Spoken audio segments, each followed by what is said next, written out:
Greetings and welcome to Winning Saturday Night. How's everybody doing out there? I hope each and every one of you are doing well and living well. I'm so happy you're here this evening. So happy you're here with us on a Saturday night. This is the base place. It is the place to be. I'm so happy you guys are here. Let me say hello to everybody. But first, let me thank all those YouTube reoccurring memberships that are out there. Where are you at?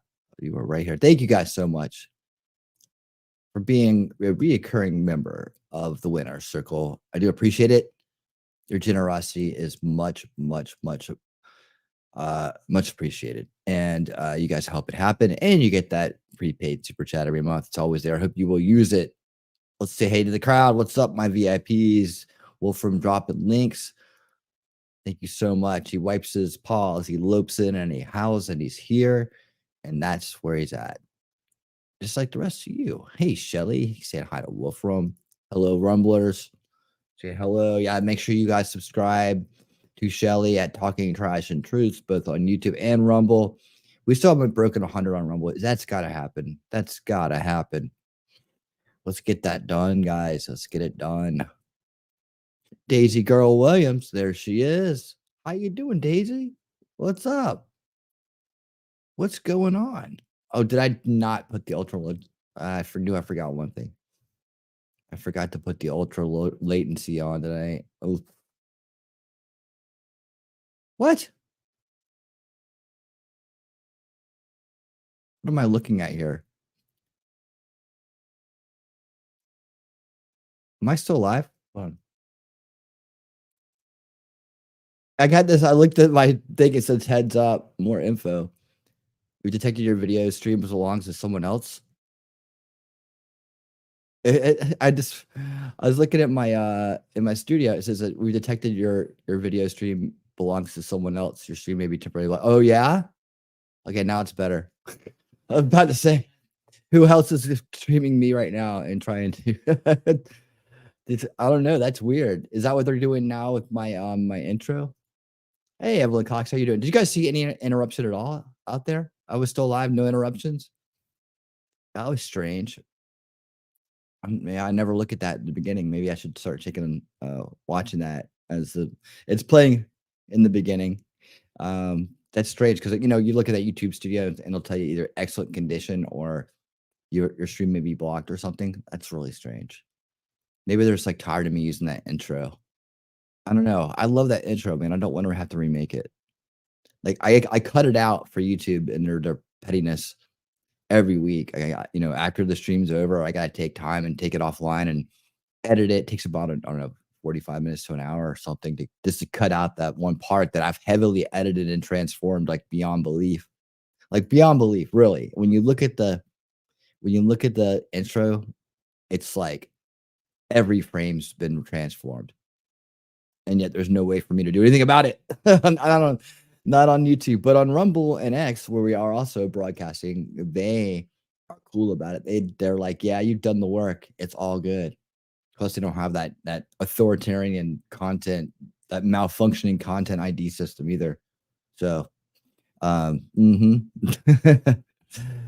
yeah, it's Saturday night, and that's the night we all hang out, chill, have a good time, talk about things. We talk about Daisy Williams, what she's up to. We say hello to Evelyn Cox. All those things. And look at that, she's going. Okay, and this is what we talk to her when she leaves, and then we talk about Daisy. Trying to get her to stick around here. So yeah, that's your target intro created for nefarious purposes. So the rumor goes. Oh yeah, I know. Yeah, that's part of the brainwashing. For my apparent my parent what was it? What was the name of it? I keep wanting to say Nostradamus, but it's not. It's Gnostic cult, yeah, supposedly. If you ask a frantic Eastern Orthodox Christian, yeah, I'm definitely lagged out here. But anyways, if you ask any kind of frantic kind of Eastern Orthodox person, they may interpret it as that. They're very frantic. Anyways, guys, what is up in the crowd? What is up in the crowd? Wolfram, what's going on, man? How you doing? Evelyn Cox, what's going on? Let's see.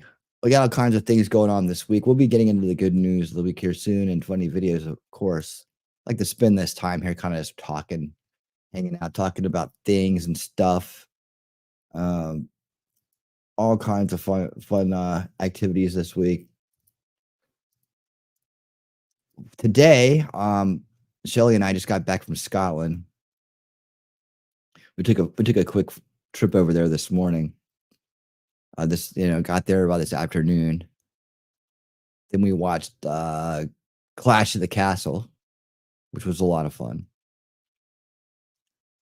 And then we hopped on and shot back over here to the States for the show. Chasing my tail. Wolfram's chasing his tail. I feel like I'm doing that too. Oh man. So yeah, that was a lot of fun. That was a good time. Of course, I'm talking about WWE event we watched. We had a good time. We had a good time for sure. Lots of cool stuff. I know like a lot of you guys don't watch it. If you do, let me know and we can talk more about it. But I know a lot of you guys don't watch it, so that's all right. We have a good time. You guys would enjoy it. You get into it. People like kind of remember the old school way of it used to be. It's kind of improved. Oh, by the way, I wanted to mention, make sure that you guys are subscribed. You have that bell rung for notifications. But yeah, YouTube's on the drain again. So check your subscriptions. Make sure you're subscribed because I'm one of those channels that gets picked on. I guess we all get picked on, but I get picked on. It's like making it to 4620 is like the biggest goal ever. For the YouTube side. Now on the Rumble side, we're killing it. We're doing great. We're up to 432. That's awesome. We're trucking right along. See if we can get to hopefully we can get to 500 by the end of the month. That'd be great. That would put us on track to make our goal for the year. And as we are ramping up over there, I know Winning Saturday Night and is one of the shows that isn't it's more of like a variety show. Those things don't tend to do as well over on Rumble. It's like, if it's topic driven, that's what Rumble likes. So I'll put it over there anyways, just in case, because I know I got some people that are dedicated to Rumble that are over there watching. It's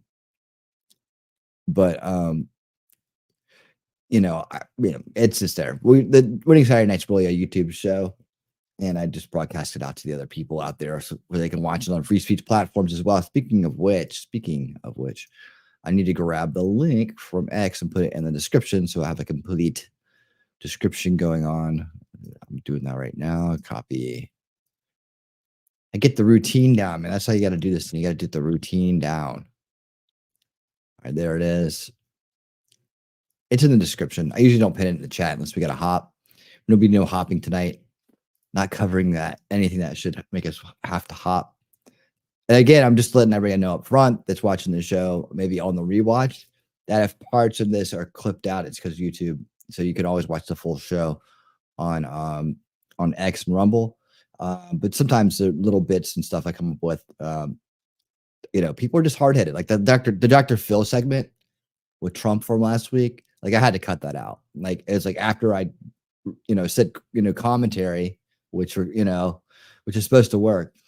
Because there was commentary over it, which of course they don't count because they don't look at it.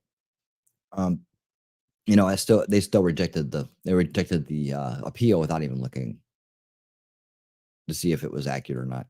So yeah, that's the way they do it. That's the way they do me over there. So if something jumps all of a sudden, like, oh, I thought there was something there and now it's gone, it's because I had to clip it out because of YouTube. But you can always go to Rumble and X and watch it. Let's see, I won't be too long doing comic book promo tonight. I'm the one that does links there. Oh, okay. For comic book promos. Cool. All right. Let's see what we can get a little something to kick us off with tonight here. Where are we at? 11 minutes in. All right. Man, I'm really sorry. I always mean to hit the ultra low latency, and sometimes I just miss one part of the routine for one reason or another. But it's still decent. I just have to wait a little bit longer for the responses. That's all right. It's about a couple seconds difference, really. That's all it is. What is some stuff you guys came across this week? If YouTube keeps freezing, I'll be watching from Rumble. You've been shared also. Thank you, to Evelyn Cox. Thank you so much. Is it YouTube freezing, guys? Jeez. These guys need to get their act together. I mean, seriously. Come on.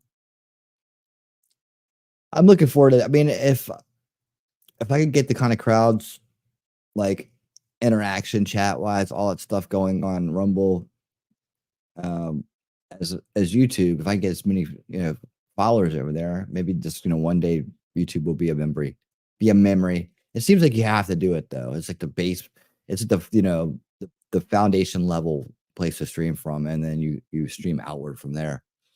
So I don't know. It's just they're a pain in the butt, and nobody else gives you a hard time anywhere. You can just be free and have and make content, and everybody's cool. Um, so yeah, uh, we had a good week. I had a good week. I did the stream on Thursday.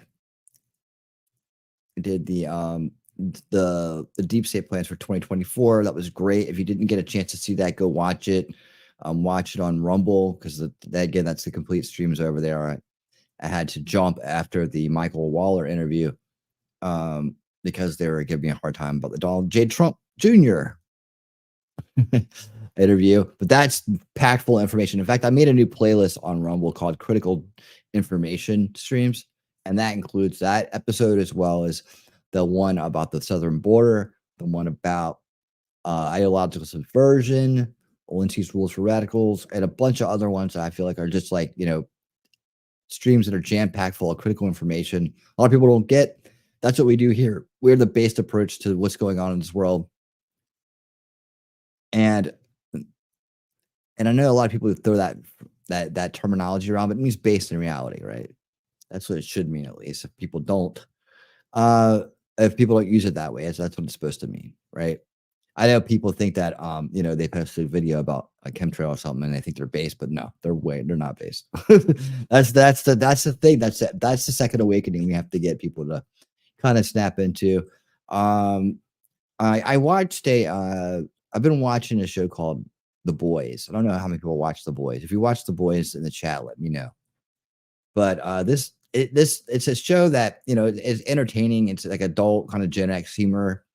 At least it's kind of started out that way. And like as the seasons go on, they keep ramping up like the shock value in it to like and then it's also gotten a lot more woke. So it's like it's gone from a pretty gritty, kind of interesting show to a entertaining show that you're just waiting for the grossness, the lewdness, and the wokeness just to point out. It's become a study in social engineering. It's interesting. So I'm thinking about doing a show. I have to do it on Rumble and X exclusively. But I'm thinking about doing a show where I break down like one of the episodes I just recently saw to make a point about conspiracy and grifting and how it all works in the bigger plan, right? And why I kind of speak out about this a lot. And I want to show you like how what I'm saying is true, how they mush everybody together because of it. Like that QAnon map that guy Matt Wallace over on X is pushing out like it's some kind of facts, right? It's just a giant ball of puke with every catchphrase and term put together and seemingly connected together when it's just a bunch of garbage, right? But it's meant to confirm bias and mix everything in together so you can't have conversations about things that matter or that are controversial without being roped in with flat earthers and chemtrailers. And it's like, that's the game they're playing. That's the one I'm trying to expose. That's the one I'm trying to get through to the base crowd or potentially base crowd. The people that could be potentially based if they were able to see through the conspiracy grifts. That this is part of the plan. This is part of the way they do it. But that's what I do during the week, and that's what I do on Unveiling Reality mainly. That's the main show for that. So if you enjoy that kind of stuff and you want to learn more, Unveiling Reality is usually Wednesday or Thursday night, sometimes both. And you can join the crew there, which is a lot of the crew here. and you can learn some stuff maybe you haven't learned yet, or see things from a different perspective that will be engaging and educational at the same time. So there you go. All right, we got a few things to do here. First, this. It's cold. A big long knob. It has to do. I can't imagine a more beautiful thing. It's cold. I can tell you all about it. I mean, look at this thing. When I try to title anything in. Shelly, thank you for the 5 gifted memberships. We appreciate it, man. Thank you so much for that, Shelly. Appreciate it. Welcome to the winner circle, Thomas. I'm guessing that's Thomas Anderson. Wolfkinder, Indy, Jade, and Sheeple Hunter. Where is Sheeple Hunter? Oh man, I hope he stops it and says hello. I haven't seen that guy in a long time. He's awesome. All right, thank you guys. Thank you for that, Shelly, and welcome to everybody in the winner circle. And right after that.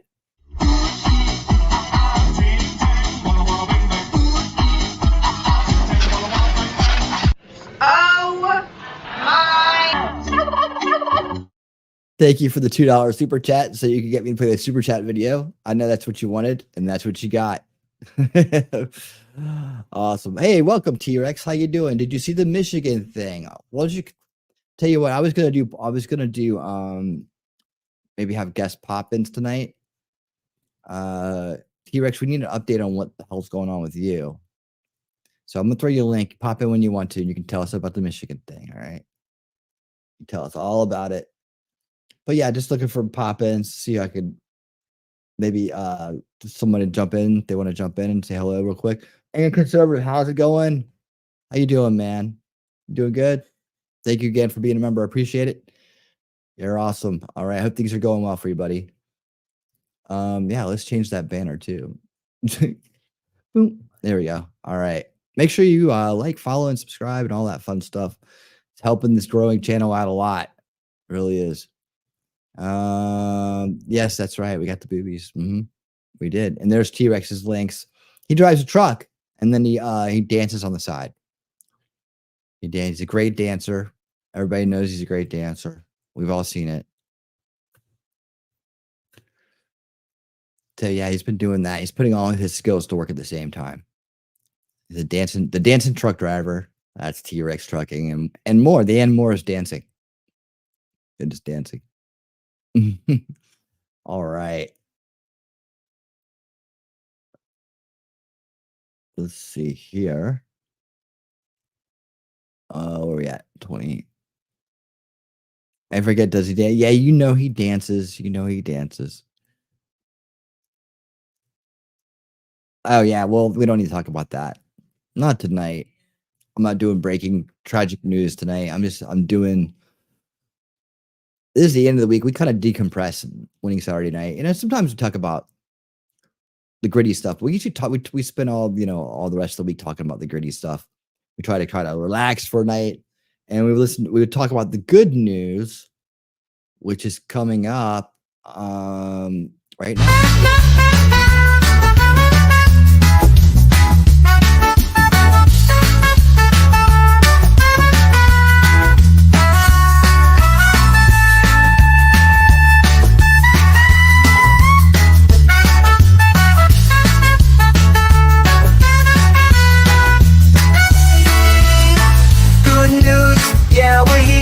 Spread the word, bringing joy and love to each and every nerve.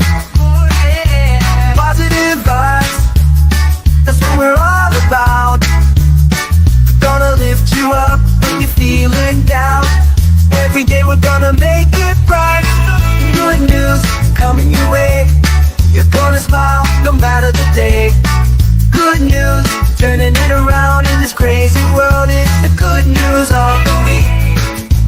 Oh. All right, it's good news of the week. And we're going to start tonight off. And by the way, T-Rex can obviously sing too. I mean, I didn't even mention the singing. We're going to start this week off with Trump taking a little trip to his base all around the country. And getting some good news in Detroit, Michigan. Let's hear it. President Trump, I'm so humbled that you would be here. President Obama never came to the hood, so to speak, right? President Joe Biden, he went to the big NAACP dinner, but he never came to the hood. So thank you. Thank you. Thank you, Pastor. Very humble, really nice. Thank you. My honor.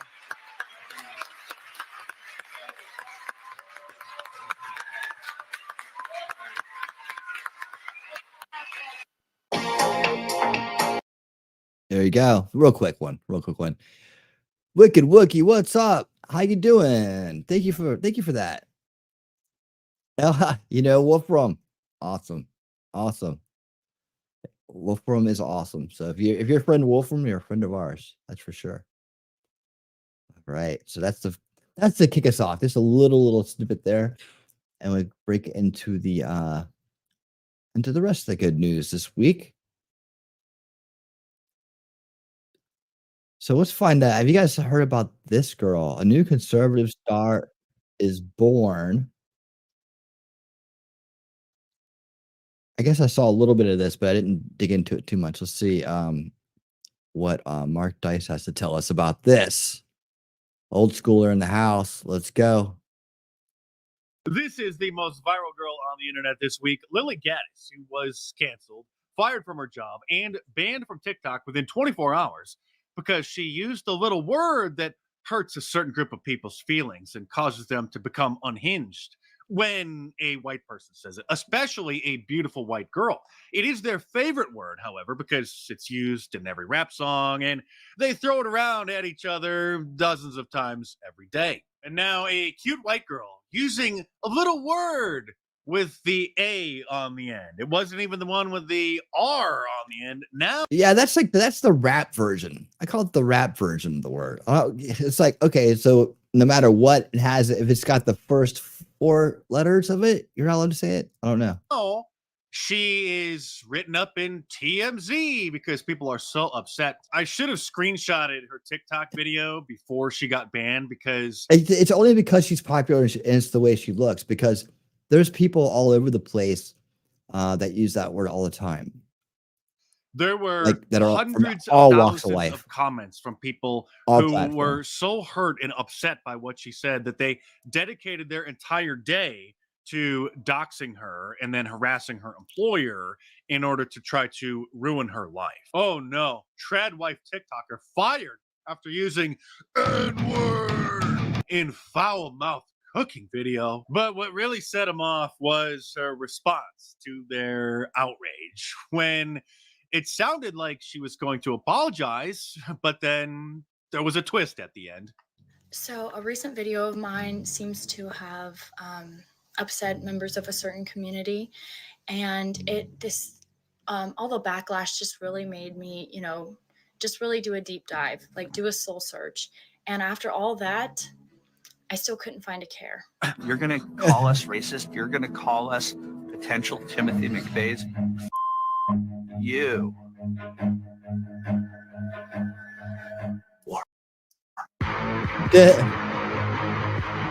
That video was then followed up by this post on Twitter, which then further caused the Black fragility tears to flow, noting that it was the bleepity bleep that was heard around the world. Let's see, like, there you go. So she kind of like pushed back on it, man, which is, I get it, man. It's like I said, that word's always been a problem, right?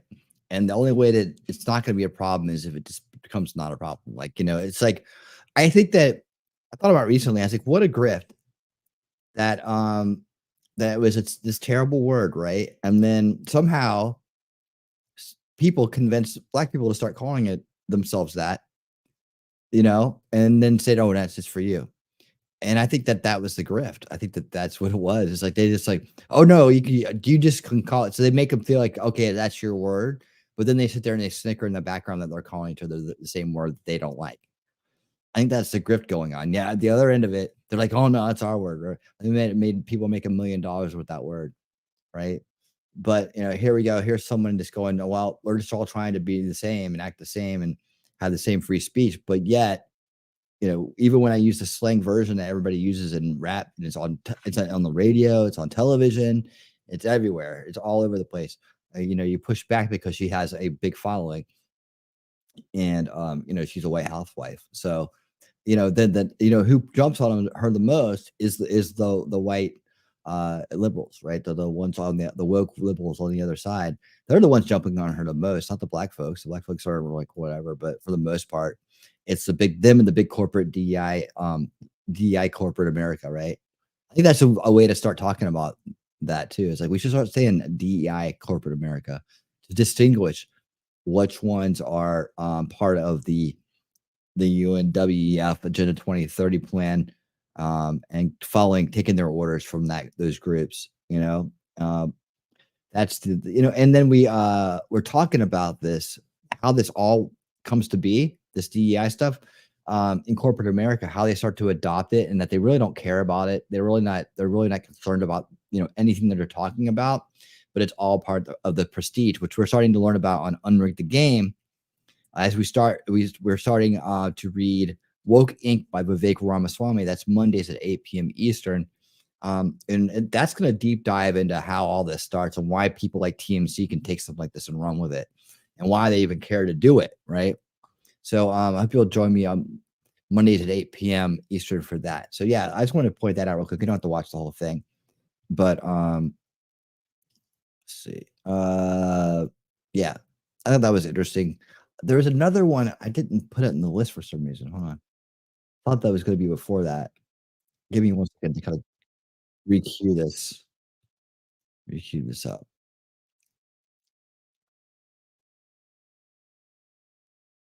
Give me 1 second. Wait. It's over here. Talk amongst yourselves for 1 second. Wicked Wookie, what kind of games are you? You're streaming? Thank you for throwing the link out for Wicked Wookie. Pick what game to stream? Do you stream games? Tell us what you do. Tell us what you do.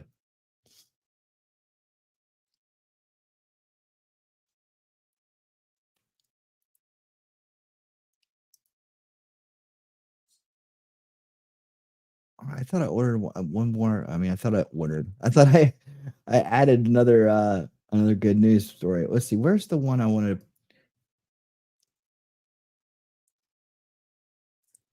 Yeah, it's all right. I won't even look for it. Well, the other thing was like Twitter. You guys notice on Twitter that that now your likes are privated. Like, this is the part that I wanted you guys to hear, because I guess I will find it. Quartering. Let's see. I think it was the quartering. I thought for sure that I'd saved it in this playlist, but I guess not. Oh, there we go. Nope. Do it like this. Oh, there we go. Sorry, things are running a little laggy. They are a little laggy, aren't they? On YouTube tonight. Let me see. All right. It's okay. We got plenty of time. Let's keep moving here. Boy, that is laggy, man. It is laggy. You know, when you click it, it's like, oh man. Well, when that's 5 videos a day, yeah, I have to kind of scroll back a little bit further, don't I? You just got the clickbaitiest titles sometimes. You know, you guys notice how many people aren't doing Pride this month? Like, there's a lot of people that are starting to back out of it. Like I did last week, we talked about how Target had backed out of it. NFL is backing out of it for the most part. Yeah, I still see all these corporations out there that have like changed their logo, and now it's just like, they got, you know, I'm always looking for new contracts, looking for new work, and I see those, I'm just like, nope. Let's see, where is it at?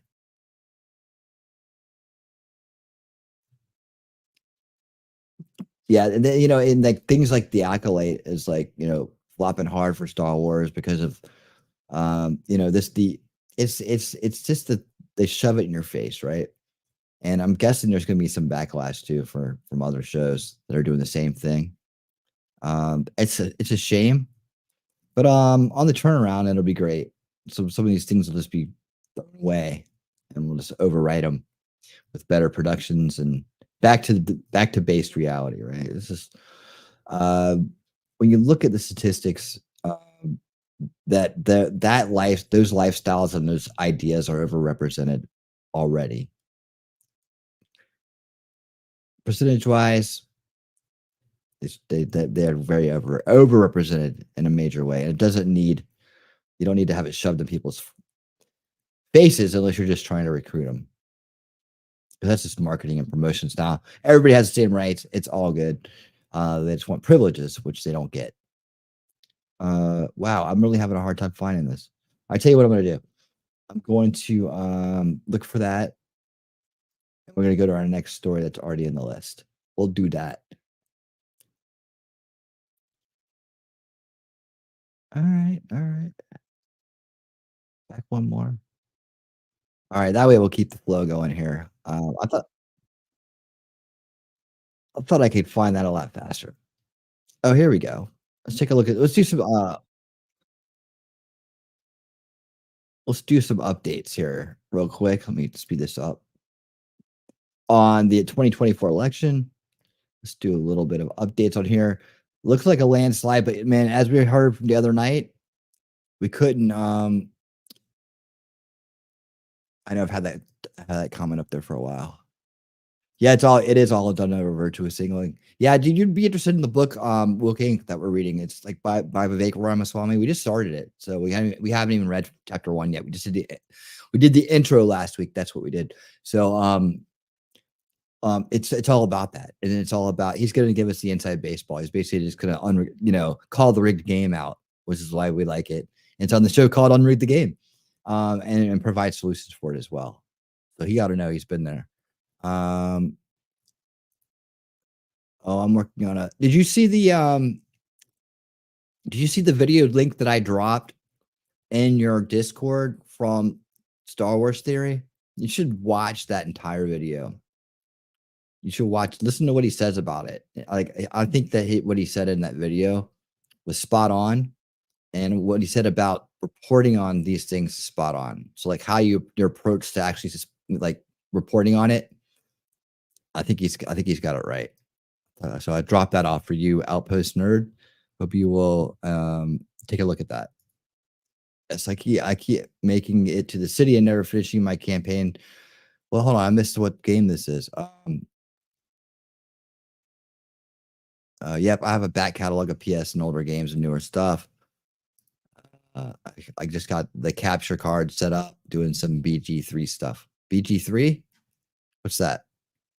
Oh, BG3 is a fun game. I know if I thought about it. Battleground? No, what is it? If I thought about it hard enough, I'd figure it out, but I'm kind of doing many things at once. Baldur's Gate. Okay. Baldur's Gate. Okay. I think my kid plays that.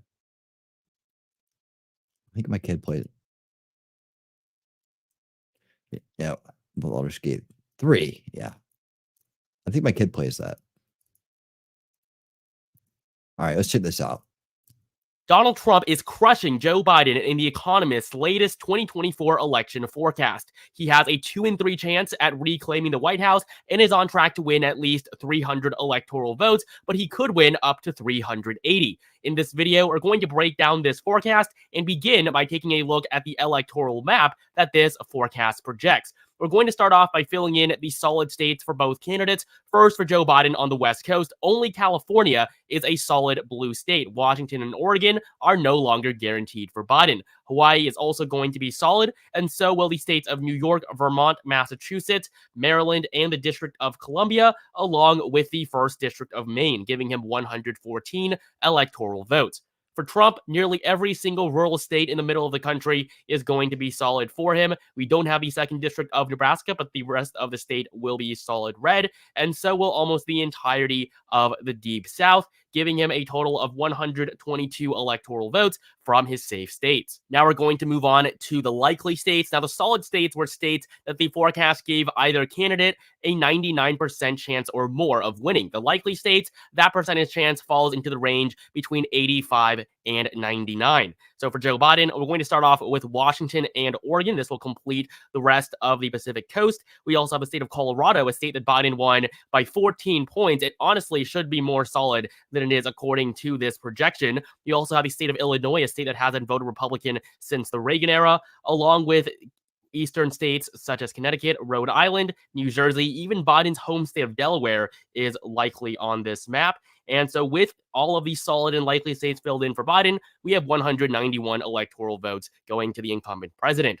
For Donald Trump, obvious likely states are Iowa and Ohio, two states that Trump flipped in 2016 that Republicans have dominated ever since. Trump is also nearly guaranteed to win Alaska. The reason why Alaska is in solid red is likely due to the fact that Mary Peltola was elected to be the sole representative from the state in the House of Representatives, and she is a Democrat. This happened in the special election in 2022. Other likely states for Trump include Texas and Florida. These are two big prizes, 70 electoral votes among the two states. Two states now that Republicans will win easily for election cycles to come. Texas generally has been shifting to the left, but it is a huge state, and the shift has proven to be pretty slow. Republican governors, senators are still able to win by 10-point margins. Democrats probably aren't going to flip the Lone Star State on the presidential level for quite a while. Florida, on the other hand, used to be very competitive just one cycle ago, but now it's probably going to go to Trump by somewhere around the double-digit range. We also have the 2nd District of Maine going to Trump, and so this gives him 219 electoral votes. He's already taken an early lead with just the solid and likely states. Before we continue, only 10% of you guys are actually subscribed, so please take the time to subscribe right now for more content like this leading up to the election in November. And to finish off the map, we have the lean and tilt states, and the remaining states on this map, these are the states that are really going to decide the election. Is Georgia really still leaning, tilting? I mean, Atlanta really just screwed things up, but I would think with all the bullshit going on here that people will be snapping out of it. But I mean, people are pretty dense here too, by the way. Let's see. Yeah, people are pretty dense here. So at least in the Atlanta area, that yeah, they're too busy partying their lives away to take their heads out of the sand. Electoral votes total, a pretty small minority of the Electoral College, but they hold a significant amount of power. And so for Joe Biden, we have a few lean states to go over first. Lean states, these states have a chance of going to either candidate between 65 to 85%. And in terms of odds, yes, it might seem high, but having a 35% chance of winning something, that's 1 in 3. That is not a bad chance at all. So it's pretty worrying that some states that should be pretty solid for Biden are significantly more competitive in this election. First off, we have New Mexico. This state voted for Biden by double digits, but now Trump has 20-30% chance at winning it. We also have Minnesota, a state that voted for the incumbent president by 7 points. New Hampshire, same thing. Biden won this state by 7 points in the last election. Now the Granite State is very competitive, and so is Maine. The polling average in the state of you know, I'm gonna stop it there. The I don't know that you can go by the 2020 results on anything. I mean, you can't. They're all, throw them all out. They're all bullshit. You know, we got to go by what we have now. But you know, that whole thing was a scam. So there's no need to even compare notes on that one.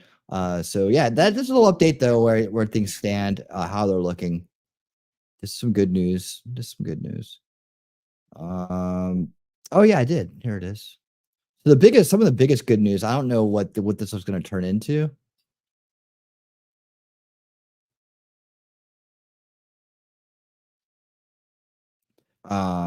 Actually, let me move this up. And I'll put this here. Get that. I'm still reorganizing here on that. All right, cool. That'll work. All right. So like, yeah, I don't know what'll come of this.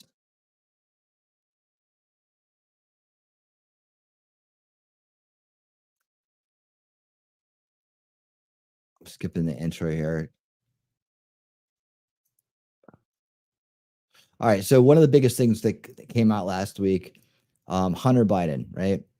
What happened with him? Now I don't know what's going to come of this, or if it's even the right thing to do. Like like there's so much to get this guy on, and like that it's bigger than just a simple gun charge.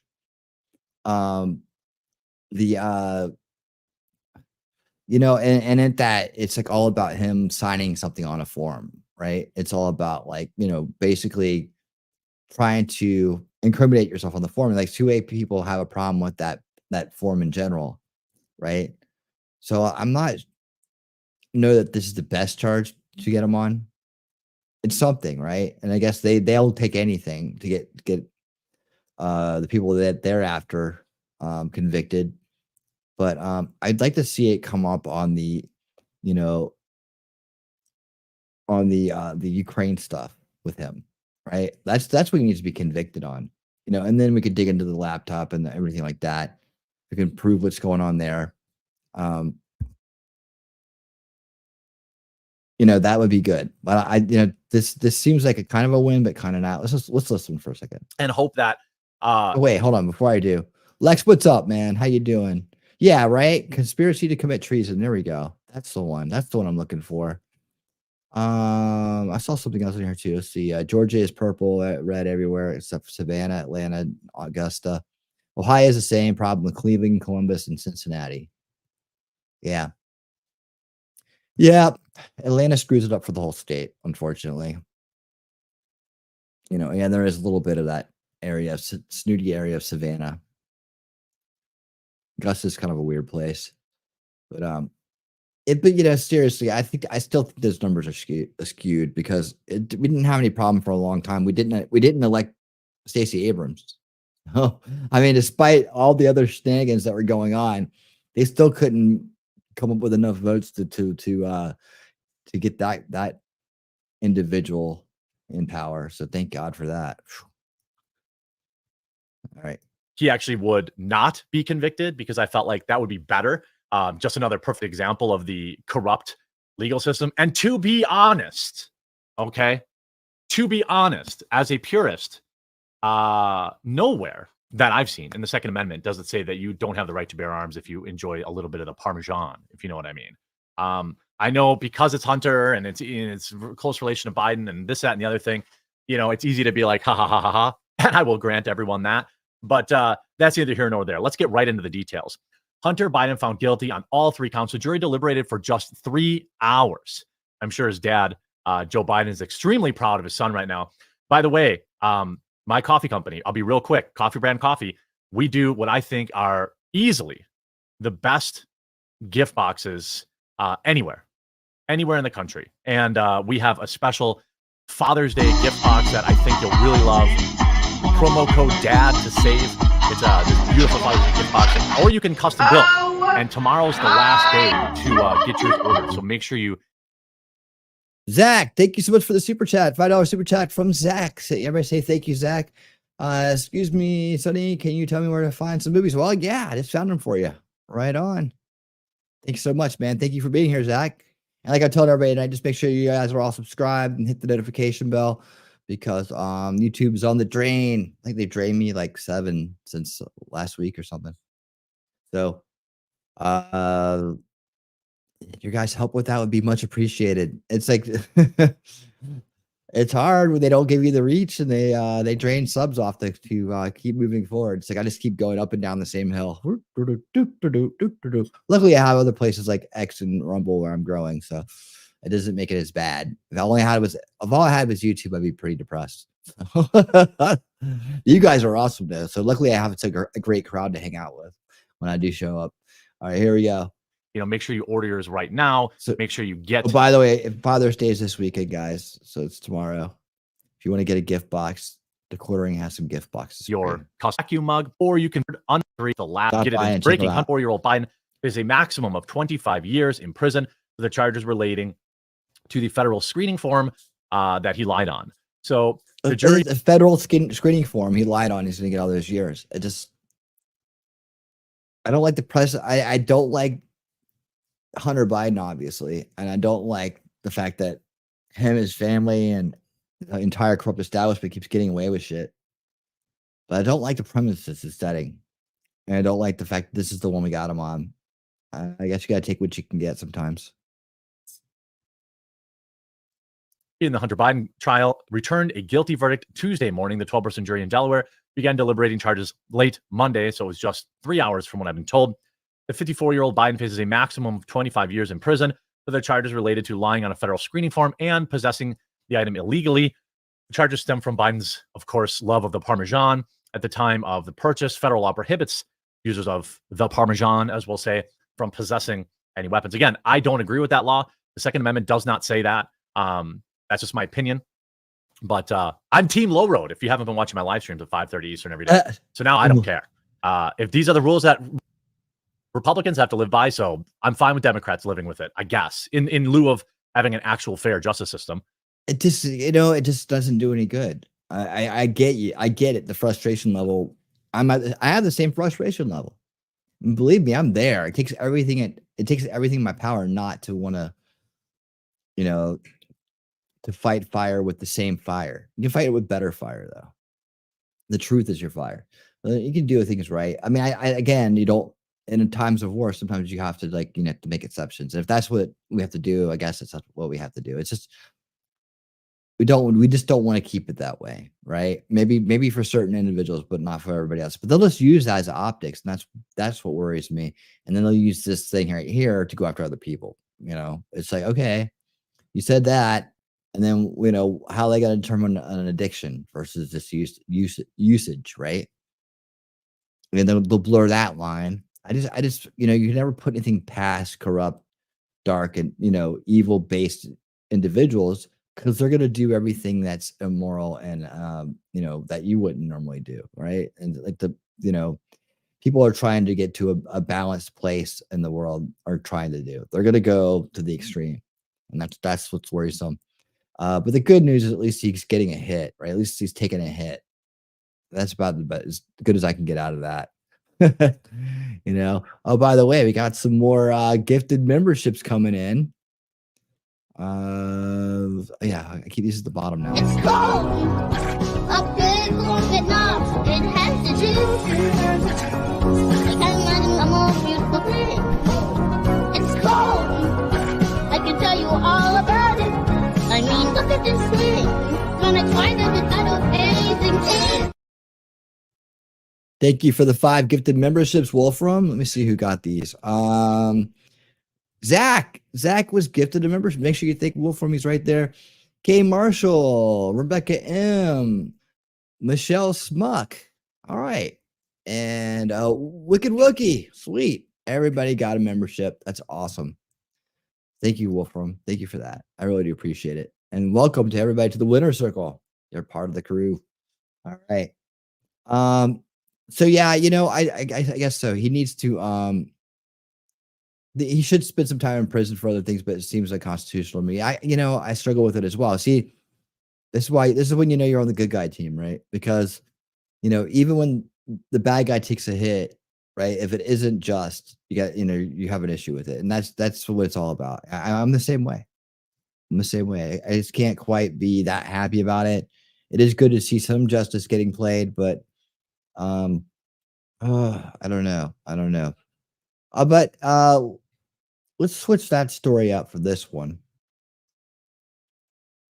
We did an episode of Protest TV here not too far back on the UCLA, right? So we never quite got to the good stuff, but we did watch night 1, and that was a really good stream. And I'll maybe do some more of those. I'll do some more of those as they come up. If something interesting is happening right on the right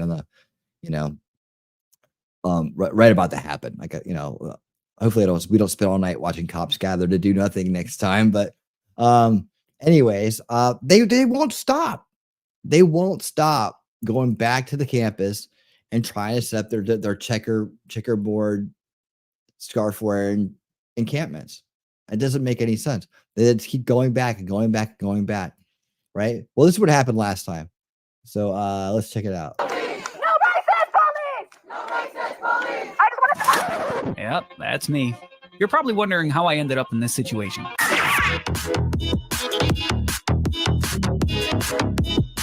This isn't copyrighted music, is it? Hopefully not. It sounds AI. I'm turning it down low anyways, just in case. Talk over it. No. Before you never know with this guy. Gets worked up about all right, here we go. Me thinking it's funny that the police are suppressing somebody's free speech. He'll word it good for me. These people were trespassed. They were asked to leave dozens of times, and 25 of them were arrested for that fact. afterwards. Okay, Yeah, we get now when you get arrested for it now, you're SOL. Like you're out of school. If you're like a student there, you're out of school. You're not going to graduate. They're making people pay for it at least. pro freedom of speech, but I'm also pro woke idiots effing around and finding out. And I've been watching this clip endlessly on replay because it soothes me. It provides everything I need for a balanced daily diet. And the bigger story, other than this idiot, effing around and finding out, is absolutely exactly what we talk about all the time on this channel, entitled rich, white, woke idiots thinking that the rules don't apply to them. And I absolutely love when this happens. So let's just, okay, again, so before we dive into the instant replay, super slow motion recap of maybe my favorite clip of 2024, let's talk about how these people actually got there. Okay, so these are dozens of pro-Palestine protesters who were arrested at UCLA, very expensive, bougie college, okay, very privileged, all right, and then ordered to stay away from campus. I suspect many of these people, as we found out in many such cases, were not even students there. Right. Again, you're allowed to protest, and I support you, even if I don't support your particular cause that you're protesting. Right? I support your right to protest. I support, obviously, no matter what. Even if I disagree with, for example, if I disagree with you, no matter what, if you have the right to peacefully assemble, I can still make fun of you. That's my right. That's what's great about freedom of speech. But that's not what happened here. This is another perfect example of rich, entitled, woke brats thinking, hey, I can do whatever the heck I want. You can see this. The confrontation came after protesters roved around campus early in the day, reciting the names of some of those who have passed in Gaza, which I suppose is fine, right? Unless they were trespassing and not students there. Demonstrators then dyed the waters of the Shapiro Foundation red, which you can't do. That is not peacefully assembling. As seen in aerial photo from local TV stations, for several hours, demonstrators were mostly peaceful. The situation, as it always does, later turned chaotic, however. Occupation is violence. Occupation is violence. With LAPD and private security guards forming a skirmish line and facing off with the protesters who stood behind barricades. A crowd formed on the opposition side of the skirmish line, with protesters chanting, "Let them go." Associate professor, who is a member of the Faculty for Justice in Palestine. Why does that even exist? Just teach math or whatever it is you're supposed to do, okay? Went to the hospital because he got hit with a rubber projectile. Again, he criticized authorities, saying students had been following dispersal orders throughout the evening. However, UCLA police sent a statement late Monday that 25 of them had been arrested on suspicion of willful disruption of university operations. The protesters will be cited and issued a 14-day stay-away order from UCLA's property and then released. So they didn't, they're not doing any hard time for this. They were told to leave. They denied, again. 14-day stay away? What is that? What exactly is that? There's a head. Just take about 2 weeks off and then come back. And these people have an encampment, trespassing, right? The statement from the group said they tampered with fire safety equipment, which is not peaceful protesting, stripped wires from electrical equipment, which again is not peaceful protesting, and caused other damage on campus, including, of course, dyeing the waters and all this kind of stuff. Okay. So these people don't actually want, just so everyone's clear, just so we're all clear, right? They actually don't want to peacefully protest. Like, you get that, right? They want to get arrested. It gets them off. It gives them street cred because they know they're not going to actually face any real crimes.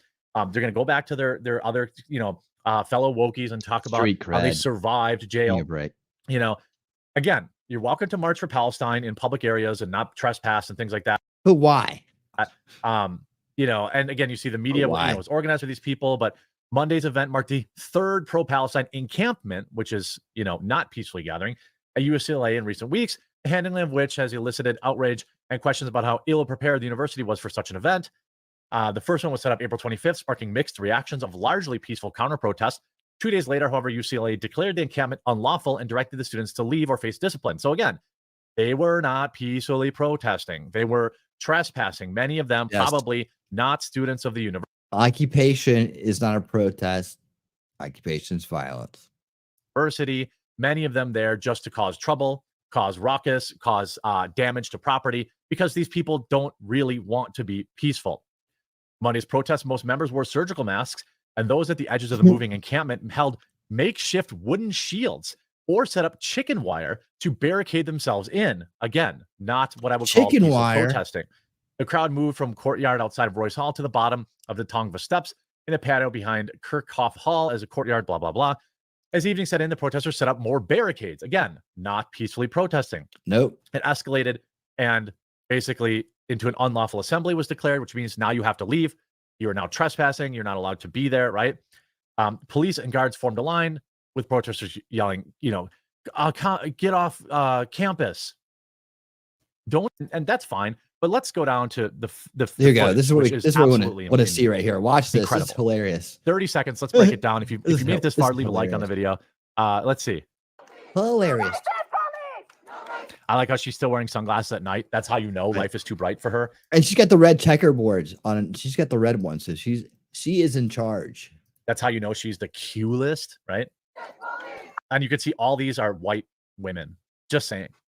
I love my white female viewers, but y'all are seemingly at the center of a lot of this. I forgot. It gets me every time. It gets me every time. It gets me every time. This is so great. Ready? Okay, now I know a lot of you just listen, but you're gonna want to open the Watch video this. and you're gonna want to watch this. This is really good. They're getting the message on the left. Yep. And you're That is so good. oh, you just love it. I mean, it reminds me of Hungry Hippos. Right? And then watch all these bold soy boys, right? They're so tough, right? They're so tough. All they can do is say, what the frick? What the frick? What just happened? And look at this woman, like with her hands up. Oh my God, they probably Like you didn't see this coming? murdered."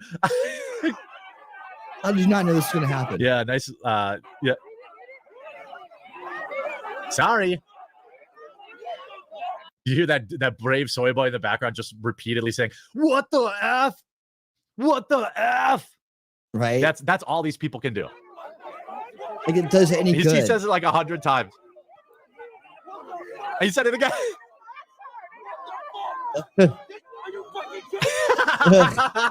By the way, again, at this point, just so everyone's clear, okay, they had already been trespassed and told to leave the campus. They were trespassing. They were damaging property. They were not. They were not peacefully never assembling at this point. Perhaps they were. They never do. They never do. They never do. I don't know why we play along with their games. Like, why did people play along with the games? It's like, nope. I like just always go for the communication breakdown and focus on that until it's not there. Like, I get in a conversation, they want to talk something about that when they bring up this peaceful protesting. That's the new topic. That's what we drill down on until you realize that is not peaceful. None of this is peaceful. This is all gaslighting that's going on. It needs to stop. The end. Yes. All right. Let's get on to our next story. Okay, so here's some really good news. This will be the big story. Yeah. All right, yeah. Okay. We got a couple more after that. Let's get the big one going. As soon as it gets caught up. All right, so this is real good news. I hope that it works out this way. Hope it stays this way. I mean, because Gen Z, poor Gen Z, they've gotten the brunt of this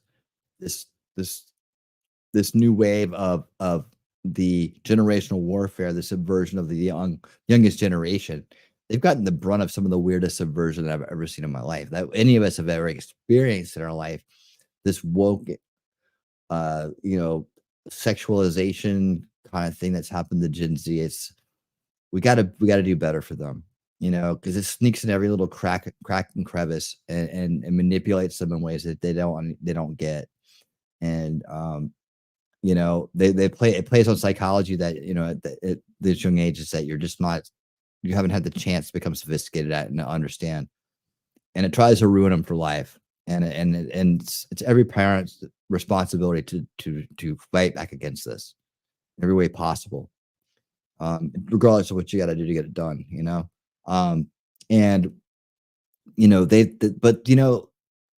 hopefully a lot of them will just come to their senses when they realize how stupid it is, right? And how destructive it is and how evil it really is at its base. When they realize what an abomination is, right? And what the word abomination means, right? And that it has consequences.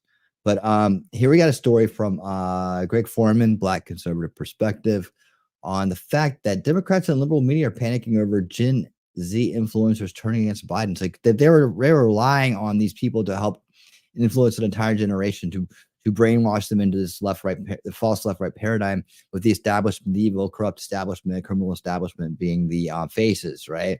A real swerve and a half. But take a listen. I'm 22, even though I look like I'm 16. I haven't like aged a day since I was older 16. than I thought. Yeah, it's like when I'm 40, it'll pay off, right? What would you say is at stake for my generation, like young voters, in this election? Yeah, look, the easy answer is everything. And the true answer is everything. Because, look, we are running against a guy that does not believe in the United States of America. He doesn't believe in democracy. He doesn't believe in our freedoms. He doesn't believe in fighting the climate crisis. So I think 3 big things for young people that we should be thinking about. Folks, it looks like President Obama is getting ready to help get out the votes. Harry, why don't you let me handle this one? You got it. So I'm about to go out to campaign because the stakes couldn't be higher in this election. We've got climate change on the ballot. We've got gun safety on the ballot. And if we elect more members of Congress who are pro-choice, we can actually reinstitute Roe versus Wade as the law of the land. But it's only going to happen if all of you do your part and get out there and vote. Harry? Well, an article came out in the Washington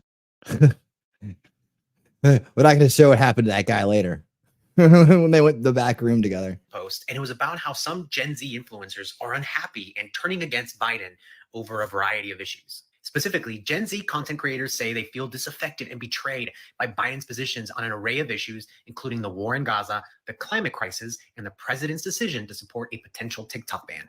Now listen, TikTok ban, Gaza, I get it. But the climate crisis, President Joe Biden has done the most for climate change than any other president in history. And I'm surprised. The most for a made-up thing. That Good. Gen Z that probably cares the most about the climate crisis and that is likely going to be the most affected by it knows the least about what President Joe Biden has done. Boy, there has to be a crisis to actually be concerned about for it to be not a false premise, right? So you're trying to say Gen Z is the most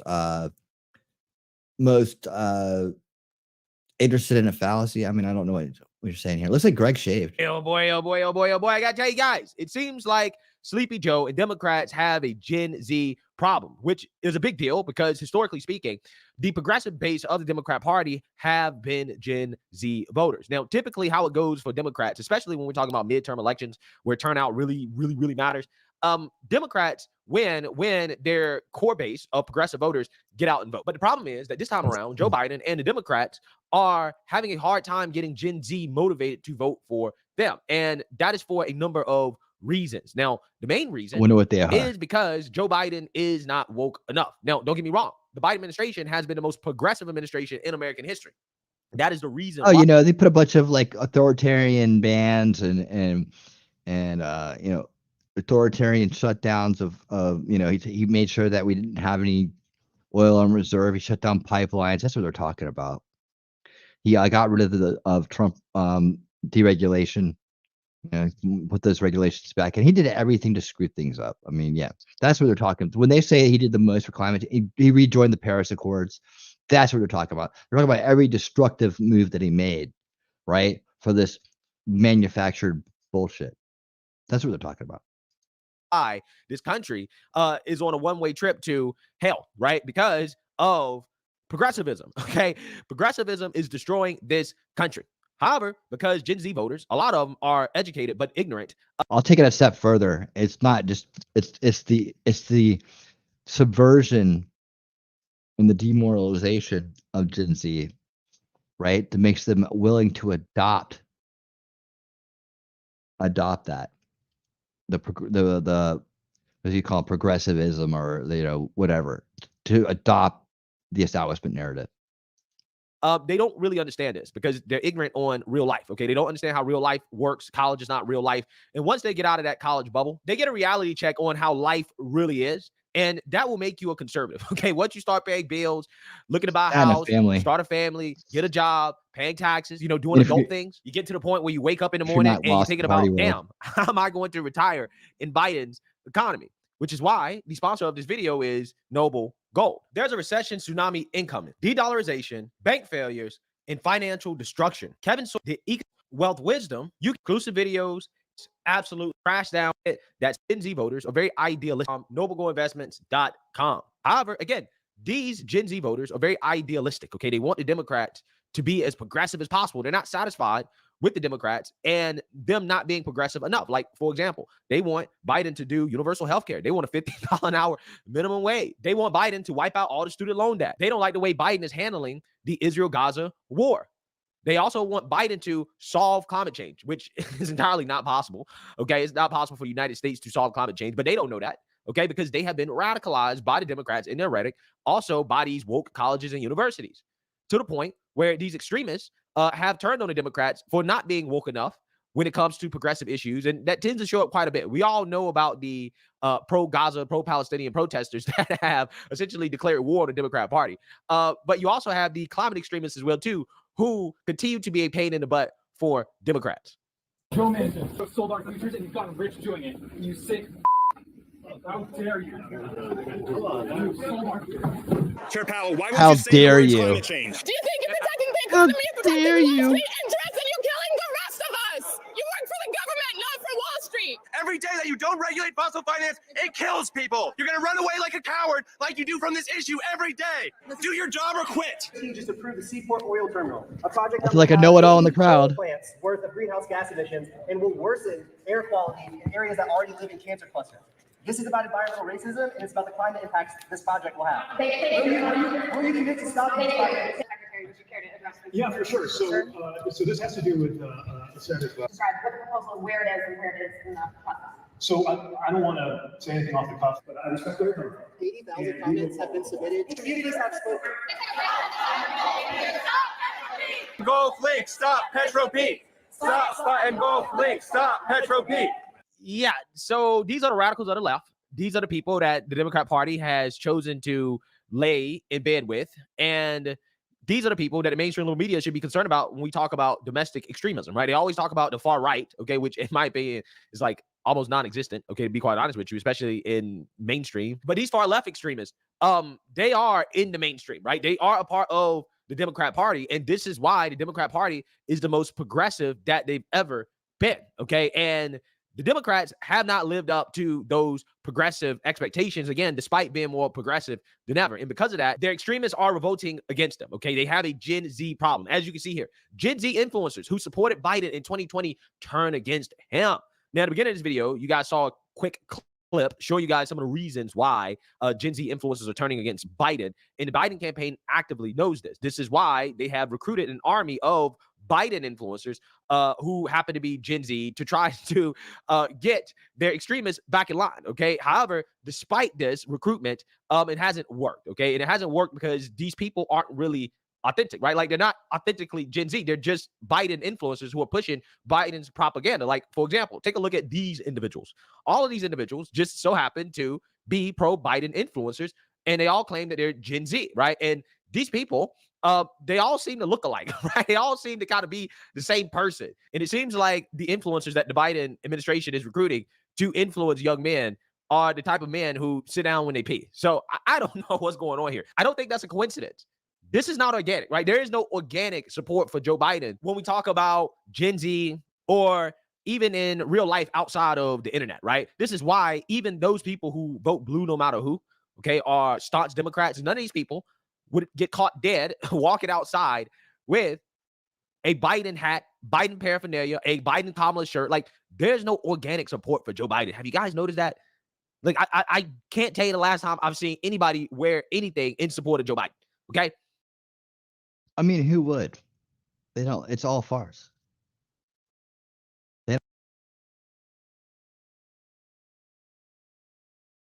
They're just voting against Republicans. That's all they're doing. Because they've been programmed to do that. Because it would be an embarrassing thing to do, right? And especially among Gen Z, okay, supporting Biden. They don't like this man.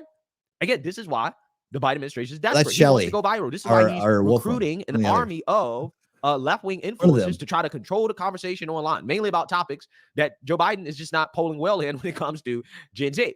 And we all know that when the Democrats say jump, the liberal media says how high. So now you have liberal media outlets like CNN platforming allegedly paid influencers like Harry Sisson to try to push propaganda on their audience about how Gen Z supports Biden and Biden is great. There's nothing wrong with Joe Biden at all. Okay. He's as sharp as ever. So as a 21-year-old, when you see those things from Biden, how he talks, how he walks, the gaffes, do they give you pause? Never once have I ever been concerned about the president's age. I mean, look, there's three things I think about when I think about the president's age. Look, Republicans and world leaders have said that he's fit to serve. Kevin McCarthy said that he's sharp, he's strong in negotiations. President Biden has also had a physical this year and on site conducting exams were neurologists, and they said that he passes exams perfectly fine. And, you know, I refer to President Biden's 60 Minutes interview where he said, you know, watch me in a question about his. All right. Strategically speaking, I have to say that I'm glad they're pushing back on that, because I think it's a very poor strategy to keep harping on that part of Biden, right? Let him be the one who gets out there. I want the rematch. I want the rematch, right? We want the rematch. We want justice.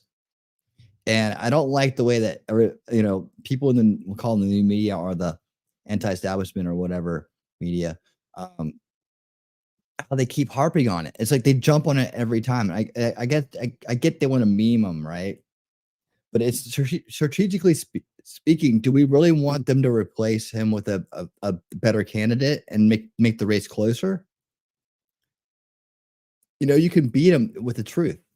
I mean, I get it. That the truth is that he's, you know, decrepit and not in charge. But why encourage the other side to replace him? Like, I've never gotten that.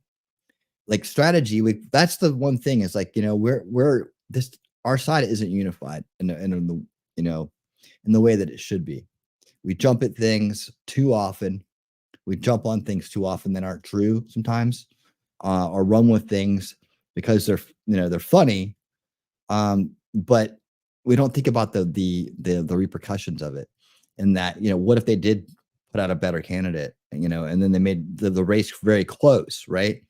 And then they can play their little games, right? And it makes their little games a lot easier when it's close. Like, we need to have a massive, overwhelming landslide.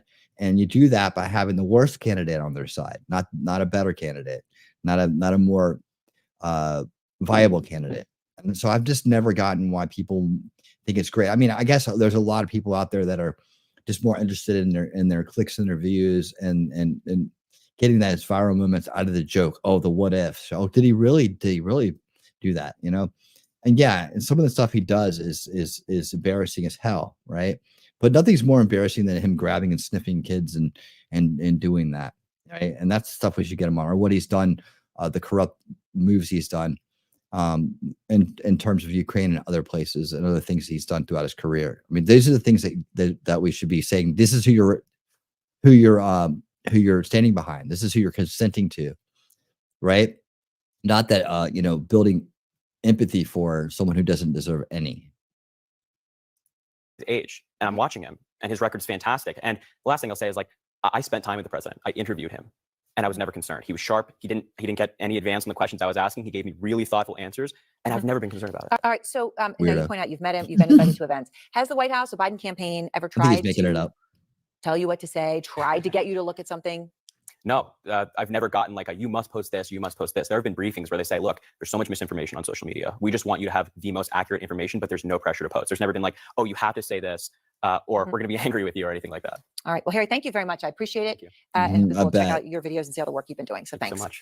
Yeah, that was a total psych operation right there. Yeah, so you can tell why Biden's Gen Z influencers aren't working is because, again, they're not authentic. Okay. This is inorganic, right? It just smells and seems fake. Okay. Because it is.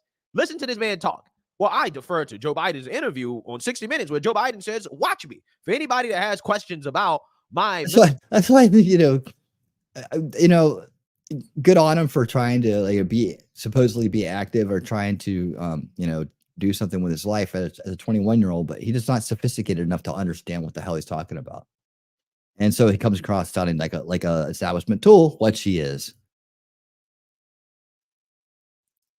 Mental capabilities in my age. Well, the problem is that that's what's happening. People are watching Joe Biden, and the more that people watch Joe Biden, the more that they can see that this guy clearly is not capable of continuing to be president of the United States. Okay, he's too old.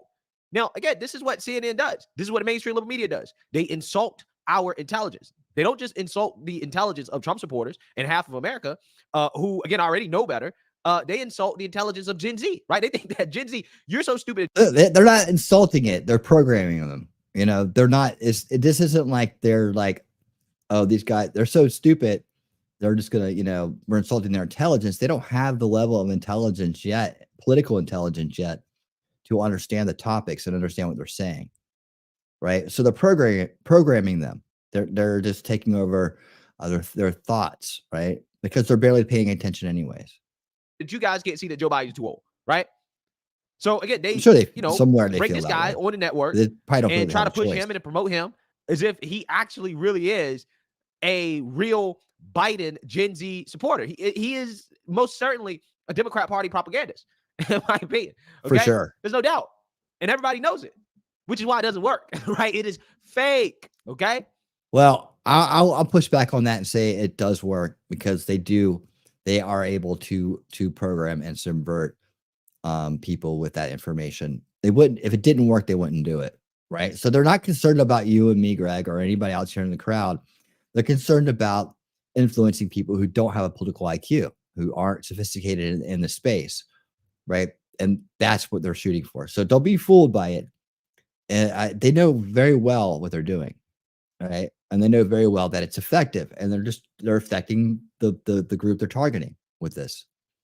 So I'm okay with them trying to push him out as a competent leader. That's fine. But we need to push back with all the bad shit he's actually done. Just forget about the fact whether, you know, they'll say, well, Trump's this age, you know, so you lose the age battle on this and that. Well, he's more competent. He's more, look how much energy he has. Look how many people come to see him. Look how much better role spoken. He didn't get lost on stage. You know, it doesn't look weird when he's standing next to world leaders and doing strange things and wandering off. I get it. It all makes sense, right? But I'm talking strategy because I'm all about the strategy and how we actually win this for the long term. You know, actually make a difference that's going to last, right? And just not be another 4-year spin around, like where we get 4 years of, you know, as much progress as we could make in a corrupt system, and then they turn around and just blow it up 4 years later with another candidate because we haven't busted down the rigged game enough, right? We haven't called out it in an effective way on all levels. Gotta walk my neighbor's dog while he's on vacation. I'll try to pop back in later. Great stream tonight. Winning. Thank you, Lex, man. Always great to see you. I hope to see you back soon. Right on. Thanks for being here, man. He said it correctly. He said they think you're stupid. You can't tell someone they're being programmed while they're being programmed. Yeah, I mean, that's true. I'm doing the analysis. But yeah, trying to tell them, right? I get it. You can't go to them and say that. Like, at least not cold. You can work up to it. But yeah, just coming right off the bat saying that, they're gonna push back. They're gonna go straight into that denial reflex, right? And they're gonna go into the fight or flight mode right after that. So yeah, I get what you're saying, Daisy, for sure. But yeah, it's just us base people, us, you know, people with a higher political IQ talking right now. So I like I said, I'm okay with them you know, trying to say he's competent because I don't want them to feel like they need to replace him. And I don't think they are going to. I went on the record a long time ago when this all started that they weren't going to replace him. I stand by it still, and you'll still get the clickbait titles from the big channels saying that they think they're going to do something, but they can't. No, actually, what we're going to get here in the near future is we're going to get a push by them to say we can't nominate Trump. That's going to be the swerve there. That's one of my predictions as well. So hold me to it. And we'll see if that actually comes to be. But that's what I'm seeing kind of developing. So with that being said, when you look at the polls here, Joe Biden is losing ground with young voters, and Trump is actually gaining steam with young voters. And I think, again, part of the reason why is because some of these young voters, again, are upset with Joe Biden. Again, we're using voter analysis from 2020. I don't buy this, but maybe there's some truth to it. I don't know. I could see that that Biden would have gotten more. The establishment, let's just say the establishment would have gotten more because the 4-year smear campaign, all the other bullshit, the dominating. We didn't take care of the media issue. We didn't take care of the election issue, and they were able to pull this off. So Hopefully the next time around, Trump's learned and he will do something about the subversive media, taking away their ability to flat out propagate. I don't know how he's going to do it, but to propagate BS and hold them accountable when they mislead and subvert the public. Okay, in fact, he's not woke enough. And then you have some young voters that got out of college and realized that, hey, in real life, I got to pay bills, right? In real life, costs matter, the economy matters. I'm not as concerned about all the woke stuff, okay? And I think those are the young people that are moving towards Trump, the ones that have already waken up to the realities of what happens when you're too progressive. And I think that's why his support is increasing among young voters. I think it really is those young people who just got out in the workforce, who have lived life for a couple years, okay, outside of college. They're like, hey, you know what? I think I like Trump, right? I think I need something different. This Biden economy ain't working for me. So without further ado, let's get into it. That would be the smartest upper echelon of them. President Trump apparently is gaining with more young American voters, cutting President Biden's lead among 18 to 29-year-old registered voters by more than 20 points. That's a big move when you compare a recent New York Times Siena college poll to the 2020 election results. That makes it look really good. Now let's take a look at the older voters. President Biden doing better with voters 65 and over. Really? That's hard to imagine. I guess. He now leads the former president by 9 points after. Do you buy that? It's hard to buy. He lost seniors by 3 points. I have a hard time buying into any polls that come across, especially on the establishment media, which Fox is part of. Back in 2020, First Lady Jill Biden making a pitch to older voters in battleground Wisconsin yesterday, kicking off what the campaign is calling Seniors for Biden-Harris. Watch. Joe isn't one of the most effective presidents of our lives. See, that's what I'm saying. Maybe the reason that demographic's gone up is because people are pointing out the senility of them. I don't know. I have a graph for you, Winning. All right. What graph you got? You sent it to me already. What is it? How much each generation currently has in savings? Probably not much at all, man. Oh man. Well, Gen Z hasn't earned enough yet, so I guess like some of them are earning enough. Where's Gen X? 4%, 4%. That's over over $500,000, under $1,000. Yeah, I would kind of expect that graph to be the way it is, because the longer you've been around, the more you can save. But thanks for that, Grim. Appreciate it. All right, let's listen to what this lady's saying. Age, but because of it. Let's bring in our. Yeah, so this is an issue for Trump, older voters. And this is something I'm kind of worried about, because as you guys saw in this graphic here, Trump won older voters in 2020. However, he's losing older voters as of right now. And that can be a problem because older voters actually are more likely to vote than Gen Z, right? Gen Z is very volatile. Okay. This is why, again, Democrats come out here and they, basically try to appeal to the lowest common denominator, because they know that, well, if we can get people who are not informed to get out and vote, and we can motivate them to vote, then we can win. Okay. But when you talk about older voters who, again, tend to be more informed about what's going on, I'm shocked that they are supporting Biden more than Trump. I really don't get it, but it could have something to do with the lie that Democrats have pushed that Republicans want to cut Social Security, right? And I think Social Security and Medicare, is a big deal for older voters. This is why it's impossible to really do much about the debt, because once you come out here and you start talking about, okay, well, we need to look into entitlements, the Democrats will accuse you of wanting to put grandma out on the street, and nobody wants to be the party of putting grandma out on the street, right? Even though that's not what Republicans are going to do. Okay. I don't know. Yeah, it's interesting. Let's see.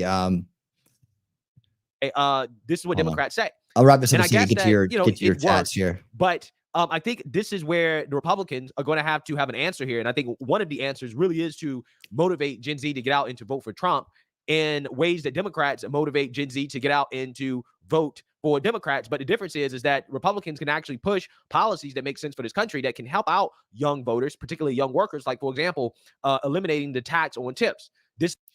That was originally a Ron Paul thing. That was Ron Paul did that. He said he was going to get rid of the tax on tips for the service industry people. Because I know I used to go around and drop off cards at every place I would eat or go. I would be playing a venue, give it to the waiters and waitresses, bartenders, all that stuff. Just leave these cards on the table that said vote Ron Paul. He'll take away the taxes out of your tips. So that one's coming back around. That's good. That's good. This is why I think that Republicans, the key is to have policies for people to rally around and say, hey, if you vote Republican, we're going to do this for you. Okay, we're going to help you earn more money from the good quality work that you do without it being a handout, right? It's not a handout. We're going to let you keep more of your own money that you make. Yep. That will motivate people to get out and vote Republican. That goes with the gig economy too. So like if you're driving for Uber or a DoorDash or whatever, you get tipped there too. So that would be no tax on that as well. So there's a lot of people doing that right now. They're going to dig that. That's a good, strong point to point out to people that are kind of like, in the first veil or on the fence or something like that, or maybe who do those jobs. Bring this up. Bring this point up to them that Trump's going to get rid of taxes on your tips. And watch how fast they go, wow, that's a pretty good idea. This is why, again, I think the solution is for Republicans to lead with policies that young people care about, have answers to these things. That's how you motivate them to vote. But again, they also definitely need to shore up older voters because they're much more likely to vote than young people. Okay, so this is a problem. This is an issue, and Trump's going to have to figure this out. Let's bring in Ari Fleischer, former White House press secretary for President George W. Bush, Kimberly Strassel, Wall Street Journal opinion columnist, and Democrat strategist Leslie Marshall, all are Fox News contributors. Great to have you with us today. Ari, let me start with you. Why do you think we're seeing that dynamic in the polling that Biden is gaining with older voters and Trump is gaining with younger voters when last time around their strengths were the opposite? Yeah, well, one, I wouldn't get locked in on this. Politics is fluid, and so let's see what continuing polls show to see if this is an enduring trend. But having said that, politics, if you just think it's locked into the past, you're going to make a mistake about the future. And let me give you some numbers that prove that point, Martha. When it comes to education, this is how people change over the years. College graduates used to be the bedrock of the Republican Party. No longer. When George H.W. Bush ran and won in 1988, college graduates went 62% for George H.W. Bush. W. Bush got only 51% when he ran, and Donald Trump lost college graduates. People making less than $30,000, lower income voters, Mitt Romney lost them by 28 percentage points. Donald Trump lost them by only 8 percentage points. So times change, trends change. And if you're a good candidate, what you need to do is lock down your wins so you stop the loss among seniors and pick off the other guy's coalition, the young voters. Well, yeah, I definitely think that we're seeing a major shift when it comes to the demographics of the parties, right? I mean, Yes, parties ladies. do go through this throughout the years. Things change. You have Republicans becoming more diverse, so to speak, but also you have a lot of men who are upset with the Democrat Party. Okay, and when you look at the amount of men that are leaning more conservative and Republican, that is happening because young men particularly, are fed up with, I think, the Democrat Party and how they seem to want to appeal to everybody except the straight man, right? Especially the straight white man, right? They really don't want anything to do with a straight white man. Yeah, just like I did the demographics on that the other night. It was like only like 10 or 11% of the entire country identifies anything but straight, normal, whatever, right? That's just such a small percentage, right? And that small percentage is doing a great job of pissing people off right now. So yeah, they forget there's still a big majority out there that may not speak up about it or may not make a big deal about it, but when it comes down to voting, they're going to consider how they've been treated. And again, that party is basically meant to serve so-called minorities and women. And I think that one of the reasons why you have men abandoning the Democrat Party, young men, and they're voting conservative is because they realize that Democrat policies doesn't really serve their interest, right? Again, Democrats are mostly focused on women and so-called minorities. I think this is one of the reasons why you hear the former President Trump talking a lot about not touching Social Security or Medicare. And I think you're going to hear this at the debate for sure on June 27th, the debate over that. Leslie, I want to show you this from the Washington Post, because for a while we were hearing how formidable the TikTok Biden machine was going to be. And this is in the Washington Post yesterday. Aidan Cohen Murphy, 20 years old, founder of a coalition once known as TikTok for Biden, now called Gen Z for Change. Biden is out of step with young people on a number of issues. The frustrations of young progressive leaders are a barometer of widespread dissatisfaction among Gen Z voters. I would imagine that the Israel-Hamas issue, Leslie, has quite a bit to do with that. Yeah, they do. And, you know, I rarely agree with Ari, but I would agree that you don't put too much stock in this one poll because this certainly is very fluid. I would say Joe Biden is doing well with seniors, especially because Republicans do constantly threat to cut / do away with Social Security and Medicare. We also see a larger population of older people I don't every think year so. because of That's what you tell them, but I never hear them say that. baby boomers. So they're a significant voting block. They're also a significant answer robocalls block when it comes to polling and the methodology used in these polls. When it comes to the youth, it does concern me some of these numbers. Nobody really And the wants to answer reason that phone is anymore. you're talking about a 20% advantage that the president had in the last general election. And I have seen that come down. The top 3 issues among this voting block, Gen Z, are gag, guns, abortion, and Gaza. So to your point, Really? That's so sad. Martha, that makes up approximately 30% or That's more so of the sad. issue they care about. But it I don't know also if that's true, makes but me rack it's my sad. brain because if you want This to is a Democrat strategist, so she's also telling us what to think, you know, what she wants you to think at the same time. You never trust these people. ceasefire, or you want a 2-state solution, or you want more sympathy for the plight of the Palestinian people in Gaza, Joe Biden's your guy, not Yeah, I don't think so. We saw that. They saw what they did to that statue. Donald Trump. So it'll be Right? curious to see Yeah, I what know. happens. Also, when you look The at only people who talk about cutting Social Security are the Democrats. who is registering, the Gen Z voters are overwhelmingly registering either as independents or Democratic voters, more so than Republicans. So I'd like to see some more polls come out before. I voted anti-establishment my entire life. I've never registered for any party. So you know how they fit. Where are people like me fitting into all this, right? Oh, you don't have to register to be independent. You don't have to register to be independent. You just say you are. That's what you are. This registration shit. Before I get too honest. I understand. Yeah, so I don't necessarily know if I agree with her when it comes to the whole Gaza thing, right? And Right. if you really care about the Palestinians, if you want to, Yeah, see, that's just a little bit of social engineering put in there, right? To make people, anybody who may be watching that, to believe that, right? When it's just mainly their activists out there, right? The destabilizing crew, the ones that are out there for optics, the ones that are out there to cause demoralization and destabilization in society, right? To try to bring about a crisis of some kind.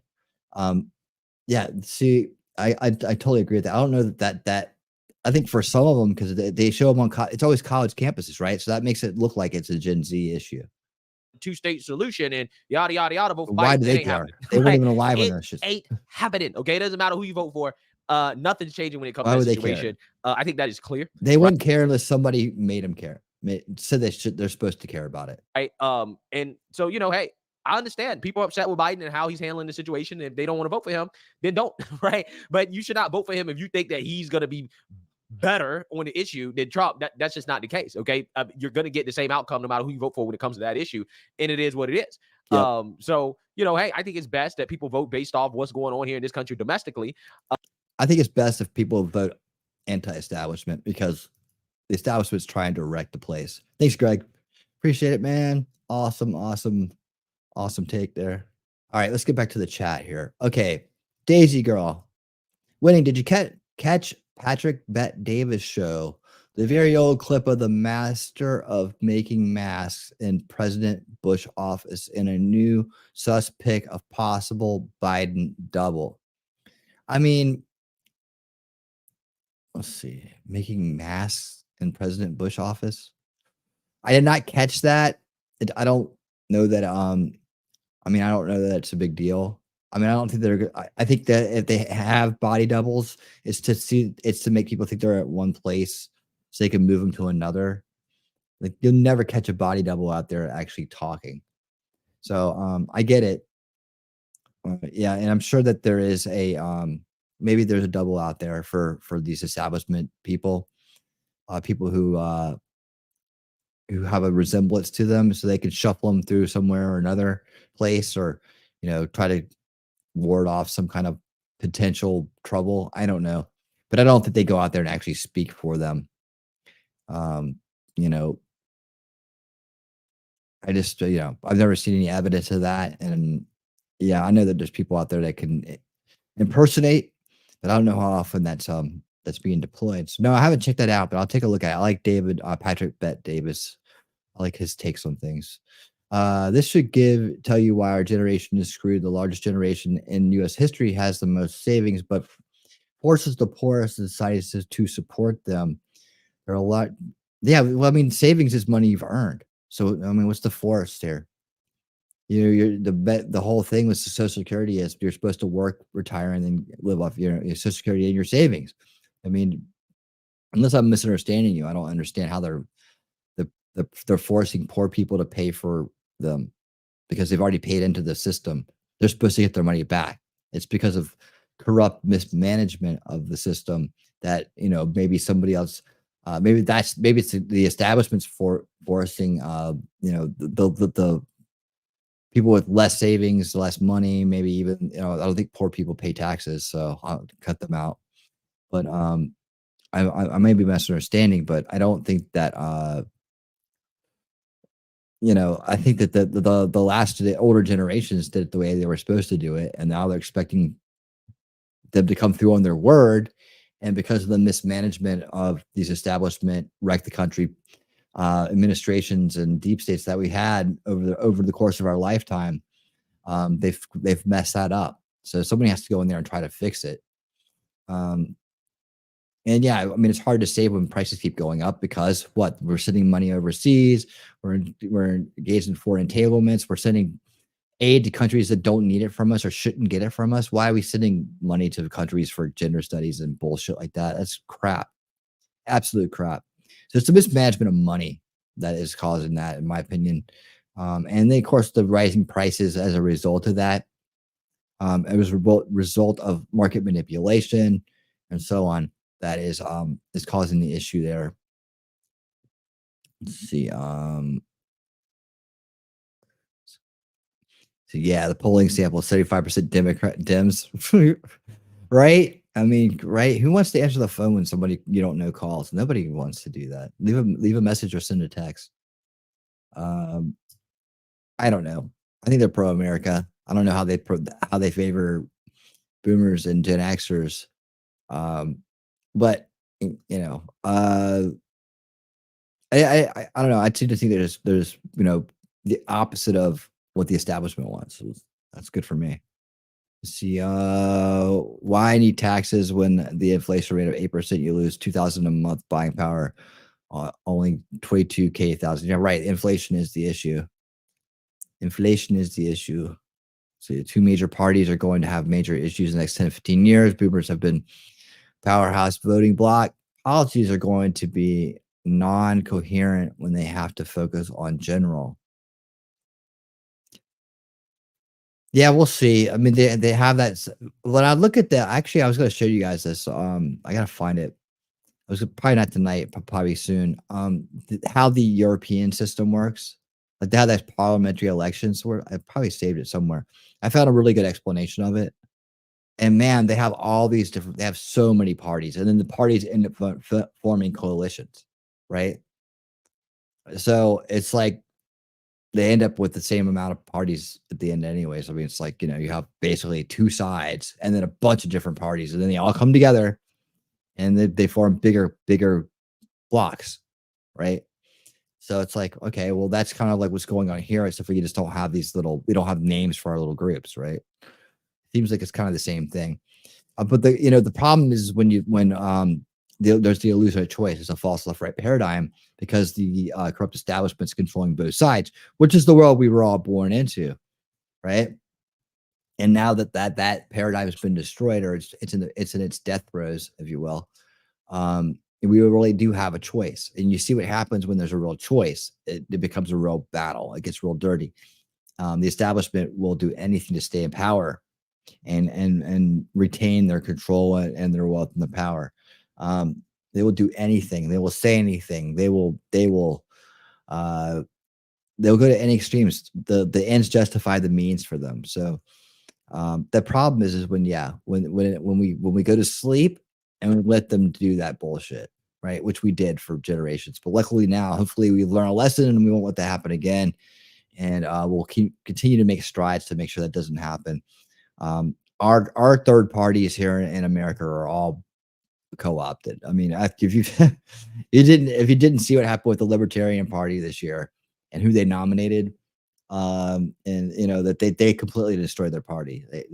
Now the Mises libertarians are coming back over to Trump, so that's good. But they should have been there to begin with. I get that they wanted to go try this third party bullshit. Everybody wants to try to do it, but it's a great idea, and I wish there were more choices like that. I mean, I don't know how they quite. It's right now. It's either you want a corrupt establishment of power, a bunch of liars and propagators and subverters that are trying to drive the country into the ground, telling you have no parental rights, telling you have no rights unless they give them to you, right? And then telling you that you're bad because you're in the majority, and you're normal. So if there's people who want that, and there's people who don't want it, and that's kind of like just break it down to where does your energy go to, right? Where does your consent go to? That's how you can break it down as to what side you're really truly on. Welfare opposed to pandering to the olds. Let's see. Yeah, again, Social Security cut. It's always the Democrats talking about it. It's never. I never hear anybody. I never heard anybody say that on the right say they're going to cut Social Security. That's ridiculous. If anything, the cut is come from Democrats in a veiled way, right? We're going to cut your Social Security by making you work until you're older, right? So then you get less of it. You have less time to get it. That's their way of cutting it, right? They try to be all slick about it. Oh, you should work more. Most people do have to work more than 65. Work older than 65 these days. It shouldn't be that way, but it's the way it is. They always talk about cutting Social Security in election year, right? I know. They want to win with millennials and Gen Z, cut red tape building houses, stop inflation and remove ability for corporations to buy single-family homes. When did houses become an investment? Oh, they've always been an investment. I mean, I've heard that my whole life, but I mean, I get you on the rest of it. And yeah, stop inflation. That'd be a good thing. It's stop the subversion of them, man. It's not. They're living in fantasy worlds. They're living under a false narrative their entire lives. They're fighting shadows that have been created on the wall of the cave they live in, right? That's what's going on with these people. It's the abuse. It's the informational abuse that they've been subjected to since they were young, and that the people that have done that to them, and the institutions that have done that to them, they don't even know what they're fighting for. They don't even know what to stand against until they break out of the establishment narrative, and then we have to make sure they don't fall down the freaking into the abyss, right? And then eventually, if for those that are smart enough and lucky enough and all that, they make it all the way through to basis to place right here. If you can get through all that mess, that all those lies and all that deception, and you come out the other side, then you finally know what to focus on. You finally know what to push back against. You finally know who the bad guys are and who the good guys are. It takes a journey, and it shouldn't. None of these veils should be up. We need to pull these down in a generational matter. Let's see. Can't type for shit today. Oh, don't worry, man. We're just happy you're here.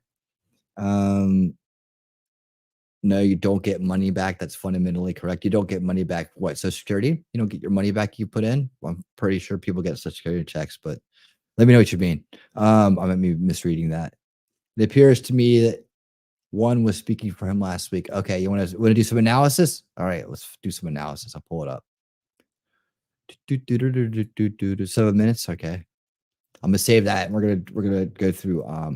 We're gonna get through the rest of the good news, and then I'll do this analysis, breaking analysis, folks. Breaking analysis. I only have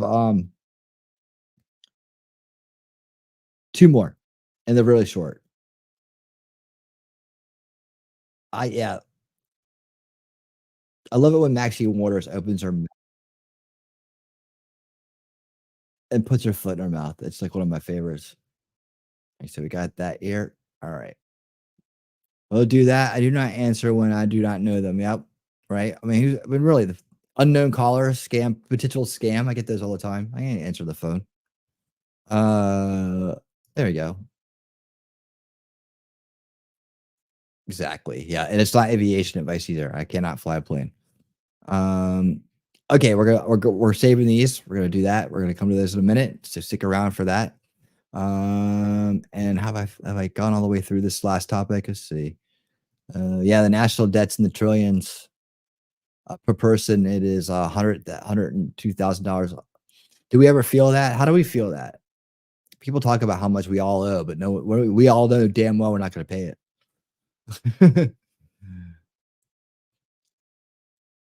Let's see. Yeah, but again, the establishment working that I was there doing. That was there doing it. It woke a lot of people up, though. Every time they do something crazy like that, or something big happens, people get waken up. So, and not woke, but awake. They get awakened. It's been much difference. Much difference. Oh yeah, we know it's a Ponzi scheme. That's the Federal Reserve right there. You put money in, is redirected as checks to the retired. It would be better to put the money into a high yield fund. Yeah, don't make too much sense, Grum. Don't make too much sense. The Maxine Waters, isn't she the one that did the moon eclipse thing? I don't know. It's this one right here. It's old Mushmouth. Here we go. Still around and still a seated member of Congress, made a very interesting admission on BET, Buffoon Entertainment Television, about some of the most powerful DEI hires, the didn't earn it hires, the diversity, equity, and inclusion hires, which if a white person were to have mentioned these facts, they would have been called a racist who is spreading conspiracy theories. It's so important for us to fight for education. She means to try to find a loophole so that affirmative action is still allowed and then get into some of those more prestigious colleges. Because when we do that, we can aspire to careers that will help change what goes on in this country and have a real democracy. A real communist state. I want to give you an example of it. Yeah, remember when people like her say democracy, that means establishment authoritarianism in their mind. That's what they mean. It means they get to tell you what to do. Right now, as Trump is on trial, you have Letitia James in New York. You have Fannie Willis in Georgia. Failure. And you have Tanya Chunkin, who is a judge, who all have a role to play now. Prosecutors. They all have a role to play now. They all have the role just to be criminals and subvert the Constitution, right? And make a mockery of our country and to give us issues and to defame justice. They all have that important role. And judges. And if we're ever to change the criminal justice system and get some justice, we've got to be in there. You've already changed the criminal justice system. You've already done it. See, this is the thing about her. She's the worst, man. I hope to God before this woman dies, she's in jail or she gets completely taken down. She is one of the most subversive agents out there. She's held down that through fraud. I'm guessing. I'm almost certain her position for election after election after election. She doesn't do anything. She doesn't even live in that place. She doesn't do anything for them, yet she still gets elected over and over again. Right? Tell me that's not on lockdown over there. Yeah, exactly, Wolfram. They've already weaponized the justice system. And so she's sitting here acting like they still got to do more and more and more. You know what I'm saying? Like this is an agent of subversion in every possible way. Change the criminal justice system, meaning allow more criminals to go free and just stop arresting them in the first place, which obviously they're doing all over San Francisco and other parts of the country. Speaking of diversity, a new Pew Research poll just came out this week, which is upsetting the usual suspects because, well, get a load of this. Most Black Americans believe racial conspiracy theories about U.S. institutions and say the criminal justice, political, and economic systems were designed to hold Black people back. This is not a poll from 1950. This is a poll from this week. And because Black fragility is so widespread in America these days, Pew Research added this editor's note saying this report is under revision. We used the words racial conspiracy theories as a shorthand and acknowledged that was not the best choice. It's actually the perfect choice, which is why a few years ago when I decided to write a clear, concise definition of critical race theory, I defined it as a scholarly sounding culture Marxist term used to disguise anti-whiteism, which promotes the conspiracy theory that white supremacy is woven into the fabric of America and remains at the heart of the legal system, schools and universities, corporate institutions, and culture in general. I could understand such widespread sentiment in the 1800s, in the early to mid 1900s, but this is 2024. We had a Black president like 15 years ago. This from the Associated Press. A majority, not just 5 or 10%, a majority of Black Americans believe U.S. institutions are conspiring against them. And very few people, even in conservative media, have the guts to say that these people are delusional and maybe need to be institutionalized, along with Richard Madcow and many others who recently expressed that she is worried that Trump is going to send her to a prison camp if he's elected. Alexandria Ocasio-Cortez said the same thing recently, that She fears that he's going to throw her in jail and said that he's the one who's out of his mind. The metaphors and analogies that people often use to try to describe what it is that's happening in America, you know, like we're living in the Twilight Zone or in Idiocracy or an Idiocracy Twilight Zone crossover, haven't become cliches because they're used so often. It's just that there is no accurate way that can describe just how insane things are. I mean, what's next? Is CNN going to invite Brian Stelter in studio to talk about how Rachel Maddow's paranoid delusions are actually legitimate concerns? Oh, wait, what's this? It's valuable to think ahead to what may happen in the second Trump term. This is frankly speculative nonfiction because we use the words Trump and his allies have said, and we use them to talk about the future. Jail, of course, is an extreme part of the spectrum. Imprisonment is extreme part. But think about IRS audits. Think about government pressure on media companies. Think about other forms of government interference. There are a lot of pressure points. And frankly, Rachel Maddow's not the only one in the media thinking about this. I've talked to the heads of news organizations, CEOs of media companies. They're thinking through, not in dramatic fashion, not because they're afraid of going to jail, but because they want to know what could Trump do to use his power in his second term to punish the media. Yes, you should all be punished, lying with every breath, 24/7 for the last. Basically, he just said everything that they do, right? Everything that they do, they're now worried he's going to be used against them. Poor guy. At least 8 years shouldn't be tolerated and requires an atonement. And like I said, there's no way to describe the level of idiocy and the level of lies and gaslighting in our country. This is the White House Juneteenth celebration. He looks like a cardboard cutout right there. Where old Joe. Hey, Judge Maddie, what's up? What's up?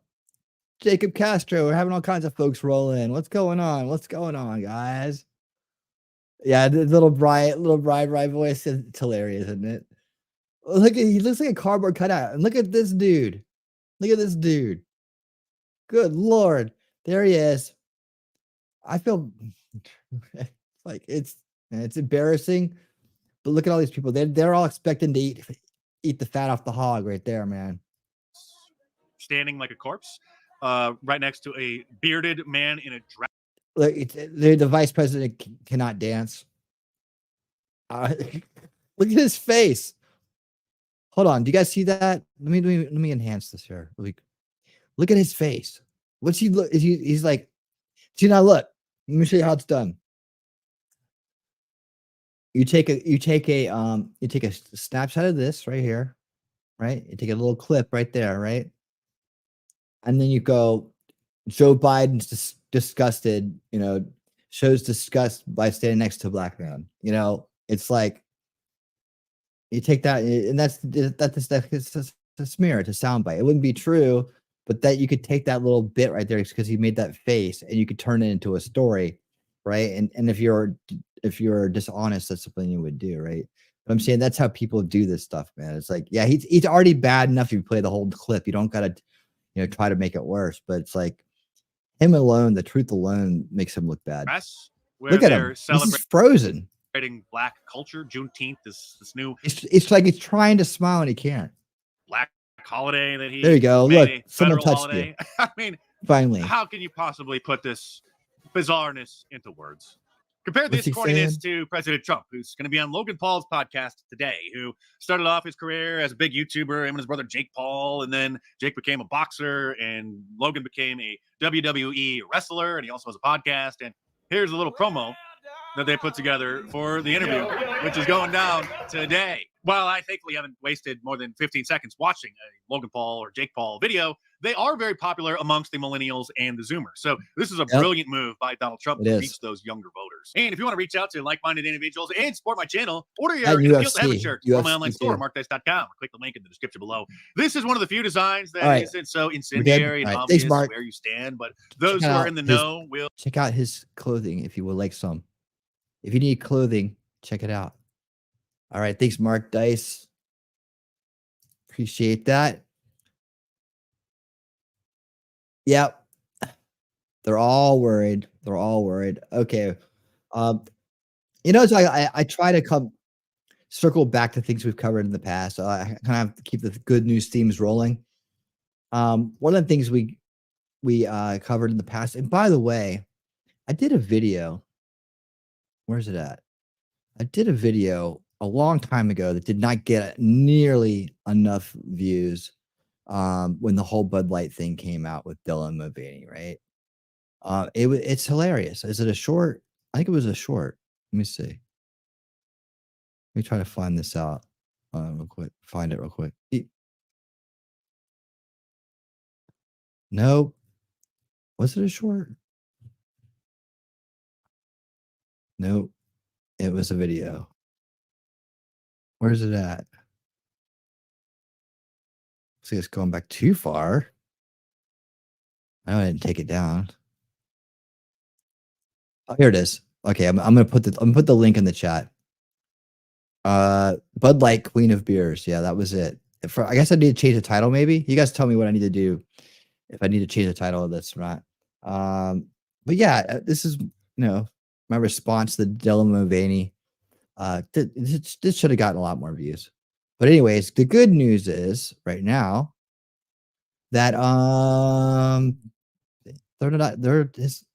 woke backfire. Dylan Mulvaney canceled by the woke left millions of followers gone. So he's lost a lot of follows here. Check it out. Bud Light presents Real Men of Genius. Oh yeah, this is the reason why it reminded me of the video I made, is because I used this song. I used this song, which isn't copyrighted. Real Men of Genius. Today we salute you, Mr. Really, really bad transgender. Mr. Really, really bad transgender. We have to listen to your claims that you're a real woman, but you couldn't even be bothered to get a doctor to cut your Johnson off. Call me a doctor. You rose to fame after destroying several corporate brands, leading some to wonder, is this guy for real, or is this just a desperate cry for attention? Oh, we don't care. But no matter how they feel, love you or hate you, they have to respect the Look at Drew Barrymore. That's just sad. So crack open an ice cold Bud Light, Mr. Tranny Man, because you really put the pro in pronouns. Mr. Really, really bad transgender. What's going on, everyone? Jeremy here from the Quartering, and it's finally. All right, so after this, we're gonna get to the analysis on whether Joe Biden's double made a speech or not. We're gonna do that now. The analysis next. It happened. It's finally happened. The left has turned on Dylan Mulvaney. I knew the day was going to come because this whole LARP, what many believe, what many women call woman face, could only last so long. And when you court the woke left, you must constantly adhere yourself to their ever more radical demands. It creates this loop that you will just simply never be woke enough for them. You will never succeed at pleasing them because they continue to go further and further and further to the left. There was a phenomenon going on this weekend on TikTok where millions of people were lambasting Dylan Mulvaney. It would appear that the Dylan Mulvaney ride is over, as it appears Dylan has lost nearly 1 million followers already, and the world has largely tuned out. Let's look at the analytics first, because I know you all love analytics like I do. Here is the follower count for Dylan Mulvaney. You can see this individual was completely irrelevant for most of their career until February 2022, when they started their I Want to Be a Woman campaign and gained about 10 million followers in 5 months. Incredible. I'll never have 10 million followers on any platform. That's incredible. But then what happened? It went away. The world tuned out. By July, I mean, still gaining pretty good, 600,000. But now let's go to 2024, late 2023, April. Back April, May is when they had the Bud Light promotion. June lost 100,000. July gained none. August, another 100,000 lost. September lost 100,000. October didn't lose any, but didn't gain any. November 2023 lost 100,000. January minus 100,000. March minus 200,000. May minus 200,000. And June has already lost another 100,000. Dylan Mulvaney has lost 1 million followers in the last couple months, over 10%. And by the way, here's another interesting thing to look at, not just followers, interactions. This is somebody who was getting millions of likes, 59 million likes in the month of June, down to 800,000 in May. Now, 800,000 likes is a lot. That's still a decent amount of views. But that's ridiculous that someone like that is getting that kind of that much traffic and that much attention and that many subs. And man, well, what are they doing? Nothing. They're just like sitting, it's just trash content, and it just gets, you can just, I mean, that kind of money too. I mean, they're making just for that right there is probably a lot. but still, I'm glad to see that the support is wavering and is going down. It should never have gotten support in the first place. We should never be this clowny bullshit. And you're right, it is woman face. It is transposing. That's what I said. It's all about the transposers. Remember when I first started the channel, I talked about how transposers were the issue, right? And that's before a lot of these people are even. I mean, they were talking about it, but they're not talking about it as a whole. Now they're really starting to zero in on the problems within that group. Not that there aren't enough already, but I mean the real people doing the assault on America, assault on children, assault on all that. These transposers, right? Like they shouldn't be allowed to even be called trans unless they get the surgery. Like that should be a requirement. You have to be completely cut and scraped before you can ever hold the title, right? I bet you see a lot of people like, and then in their own community, the ones that have been cut and scraped, and then they could actually be like, well, you're not cut and straight, so that these people wouldn't be able to exist, cut and straight or enhanced or whatever. They wouldn't be able to exist in the crowd, right? Because then they would do their own self-policing, but they have no standards. So I just wonder what it's like for somebody who who went through with it, had the courage to go through with what they set out to do, right? And cut and scraped. And when you have this everyday men and just throw on a costume and throw on a face and then go out there and claim to be what you are. Like, that's the paradigm right there within that group that needs to be turned on each other. Like, honestly, and I hope that it's happening. I think in time it will. And I think there'll also be in time, the other group that'll be against the transposers will be the ones that were manipulated into cutting and scraping and then regretted it. So, but still, I mean, these people should not be getting this right now. The world's fucked up when this is what is popular. From 60 million to 800,000, that's about, I don't know, an 85% drop. This is somebody who has completely stopped making videos. They used to make 30, 40 videos, about a video a day, right? 20, 30, video every other day, video every workday. In May, they made 2 videos. Like, it is completely collapsed for Dylan Mulvaney. And now you have this. Dylan Mulvaney is getting slammed on TikTok by his own base. This video got 1.5 million likes. The left's infighting is magnificent. This is a video from @Kimberly Offline. Get it? Everyone is finally canceling Dylan Mulvaney. Fucking finally. I've been trying to tell you guys about this person for the longest time, but whenever I say it, I get labeled as a certain word that I can't say on this app. Everyone is calling Dylan Mulvaney a massive hypocrite. I believe the word that this individual is referring to is transphobic. I'm guessing. I don't know that answer, but I'm guessing that's what it is. Now that I know, people are finding it very suspicious that this woman right here has grown her The biological man. based off of promoting women's rights, saying the significance of women, how important women are for her, and of course, recognizing the struggles that women have to go through on a day-to-day basis. Yeah. She's actually won, I swear, Woman of the Year for this. However, when it comes to speaking about the women, That's sad. That's so freaking sad. I'll apologize to every woman out there for that, even though I had nothing to do with it and I would never allow it. But it's just that the world's come to this and that we didn't do anything about it before this. As men, we have a responsibility in this as well. Of course, the people who probably push this to the top are probably more feminine than masculine, but that never should have happened. That never should have happened. None of this should have ever happened. You notice how they're not trying to do the same thing with what is a man. Well, do you ever notice that paradigm that they're willing to screw up what is a woman, but they're not willing to screw up what is a man? Wonder why that is. Wonder why they pick it on women. in Palestine who are having to use sex scraps because their periods are coming, or the women in Congo who are aggressively and systematically getting raped. She's quiet. She's silent. It's crickets even. People are recognizing that it's women that got this woman to this place to begin with. But however, when it comes to addressing issues that affect women within the diaspora, she's conveniently quiet. Yeah. 1.5 million likes.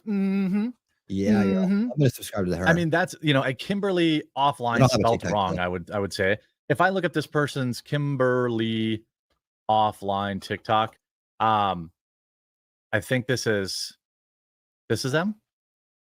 Looks like it. If I go and if I could find this video, I'm not sure how old that or how often they upload, but it would appear that if you aren't speaking about, like I said, always constantly about the left's newest purse puppy, the left's newest, oh, here it is, 10.5 million views. And ever since this video, by the way, they've been jamming. Losing tons of followers. If you look at some of the comments, this one has 46,000 likes. Dylan Mulvaney, they could never make me like you. And no, it has nothing to do with your gender identity. Wrong. I bet you it does. What are these comments? How are people so blind? Dylan has been the personification of misogyny from the start. 11,000 likes. I've been saying this for years. 47,000 likes. I noticed Dylan hasn't been posting as frequently in general too. Like the last video on here was nearly a month ago. I did not know this. Oh, I'm shocked. I never knew. Thank you for speaking on it.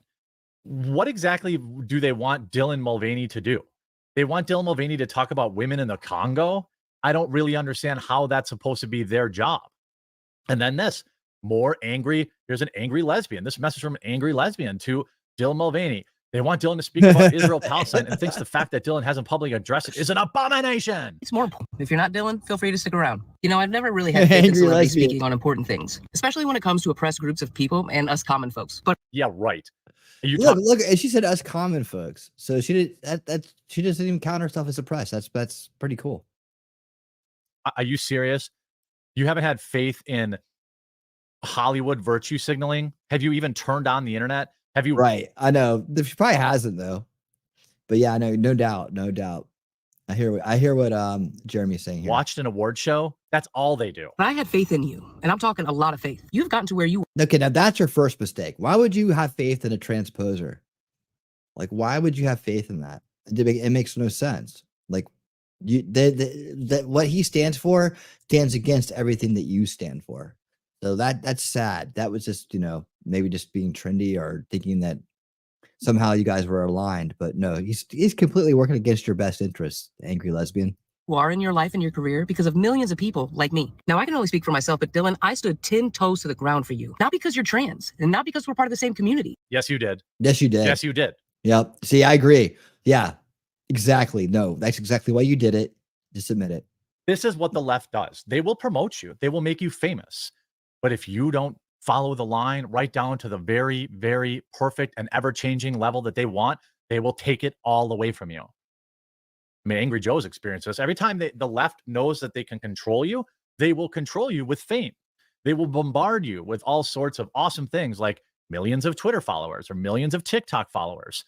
But the second you don't speak out, and by the way, if I can, if we could be real for a minute, if I can actually defend Dylan here for a moment, let me be clear. These weirdos that are canceling Dylan don't want them to speak on Israel-Palestine. They want them to agree with them and speak specifically in the defense of Palestine. This is an opinion that I've, it's always a hot button issue even when I bring it up on my channel. And I say, I don't want any part of it. I'm an American. I don't know anybody who lives in Palestine. I don't know anybody that lives in Israel. I don't want any part of it. I wish they would just get along. They could figure it out, but it's not my problem. But because you are a human, for the last 2 years, I've tried educating people on normalizing differences because you as a human deserve to live your life as the person you are. The person you are. Apparently, none of us knew who that person was. Your silence and refusal to speak on what's happening has truly been heartbreaking. Why? What do you think that Dylan Mulvaney, who walks around all day experiencing 365 days of girlhood to enrich themselves, do you think that Dylan Mulvaney would have something poignant to say about Israel-Palestine? I don't pretend to. Leave each other alone. That would be great. If you can't do that, well, I guess I don't have a lot to say. I live in America. I don't know the specifics of it, but I don't want my American dollars going there. I know that much. Multiple times a day, I go to your account hoping that you just talk and speak on this. Why? Why are you so fragile? Why do you need Dylan Mulvaney to affirm your political ideology? And what's wild is like, Dylan Mulvaney is like completely gone. Like, losing millions of followers, not posting videos anymore. The experiment is over. The media stopped promoting them. The media stopped pushing them. If we go to like maybe their most recent video, it's only got 500,000 views. And most of these are making fun of them. All eyes on Rafah. So Palestine post, brother, looks great, sir. Like, sir, you look amazing. All eyes on Rafah. So like every post in here is pro-Palestinian. The left eating themselves is so predictable, like and it's so hilarious that I'm just so happy that it's happening right now because it's a great time It's a great time because I think the left has been running wild for far too long. And the fact that they're collapsing now over this Israel-Palestine stuff has been amazing to watch. It's just, you see, Seamus, how can you call yourself a real woman and not support Palestine? Right. Yeah, this is just great. You just love to see it. I hope you enjoyed this video. If you did, make sure you leave a like on it. If you haven't yet, please do subscribe or follow down below, and we'll talk to you again real soon. All right. Thank you, Jeremy. All right. Let's see. What are you guys talking about here? Yeah. Why hasn't anyone made a Biden meme of him being Baphomet? Send me them if you see them. I never see them. Interesting Baphomet, huh? Yeah, no doubt. It could be. I was thinking, I was thinking about this. I was trying to put together like the Outer Veils series. I'm still working on it, but I've made a lot of progress on it. And I realized that we have to like really stop and we have to really talk about a few of the veils in between that and universal natural law, because this the good and evil veil about I think it's 7. That one I think we need to take a deep dive on some of these things like that are topics in there. And I was thinking, like, if there's a holy trinity, why isn't I think there's a demonic trinity too. And I would think that if there's a demonic trinity, right, it'd be the Holy Spirit versus the demonic spirit, right? Or maybe it's not the Antichrist that is the opposite of the Jesus Christ in a sense, as in the Son of God. And the son of Lucifer would be something like Baphomet. I was thinking, like when think about this Baphomet is half this creature, this abomination, and what these transposers are, in coordination. They seem to really resemble Baphomet in many different ways. I think there's something to that, but I'll save that for Unveiling Reality, where I talk about this kind of things. But I'm going to do a deep dive on that. I'm going to do a deep dive into some of these topics that are philosophical, religious, and will give us a lot to talk about. So this is a time when you could actually come in and philosophize, bring your own philosophies, bring your own ideas, and have conversations about these things. And we don't know, none of us know the answers, so we're just going to be talking, right? But we'll try to get some details on these parts and see if together we can come up with an idea of what's going on here. All right, so thanks for bringing that up. Let's see. Yeah, fudging the numbers, bots, astroturfing. Yeah, I can see that. But they are getting the comments, right? The comments and the likes will tell you what's going on. And on videos, especially lives, you don't see that many comments on lives, I guess, unless it's a very rewatched live. My lives don't get really any comments at all, so that's all I do now. So for the most part, is lives, the live shows, but yeah, so the people are interacting with it. It's just these people getting promoted to the top of the algorithms and getting them this notice, right? It's very intentional. Of course, we all know that. But what it does to other people, like the younger generations and things like that, that's where the real subversion and damage is done, right? Nobody with a mental illness like these people have should ever be glorified the way they've been glorified. And that's where we have to take a step back and realize that these people have mental issues, right? This is not normal. It's not natural. These are manufactured conditions that have been unfortunately put on these people, right? Through subversion and through manipulation and grooming and other things like that. That's the damn fuck truth, man. That's the truth. It's the truth. You just can't get away from it. But anyways, let's see. You got them. All right, good. All right, there you go. We got creation going on right here. Yeah, inside of these, the good and evil veil too, is there's creation and destruction, light and darkness, all that stuff. It's all kind of like in that outer veil.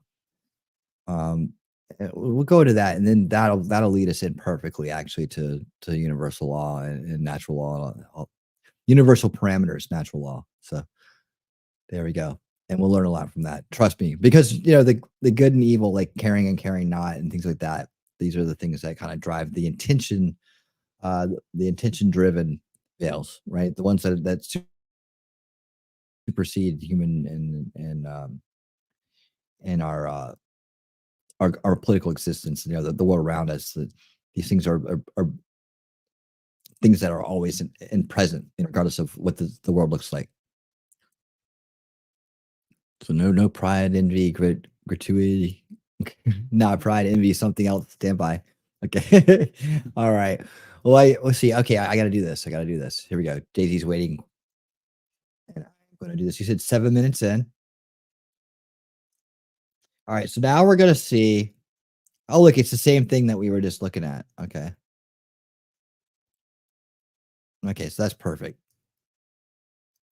Is that a mask? Asked Bet Davis. Bet Davis.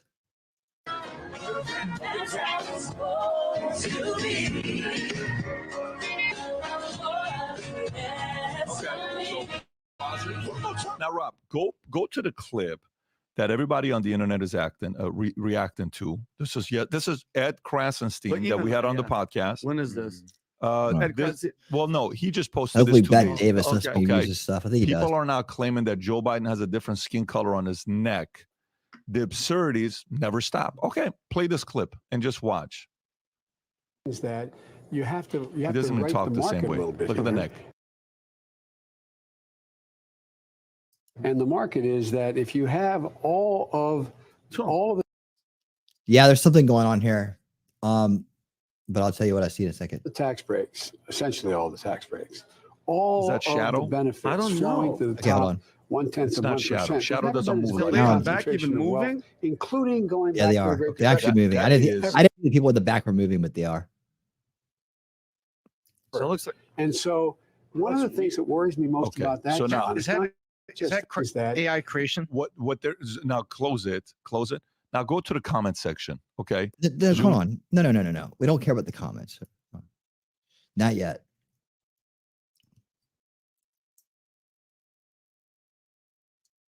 I don't think it's gonna let me do it. Dang it. And so one of the things that worries me most Okay, about that, so now- John, Is is that not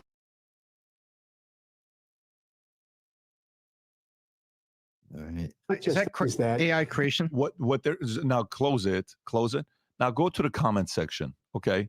There's something for sure is going on, bro. Explain this, right? Go a little lower. It's the lighting And the shadow. and the shadow is color. It's definitely not lighting. Okay, keep going lower. Keep Hold going on, lower. we don't keep know going that. lower. Keep going lower. Keep going lower. You'll see more. This one here. What would Okay, you show me call it? more. Go to the bottom one with the picture. What would you call it? Okay. So go a little lower. Go a little lower. Now, and then look at this one here. This is the worst one. What is that?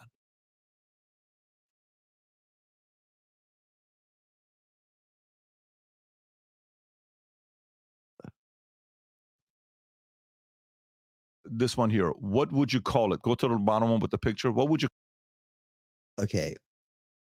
I'm just wondering where this guy's taking it from. call though. it? Okay.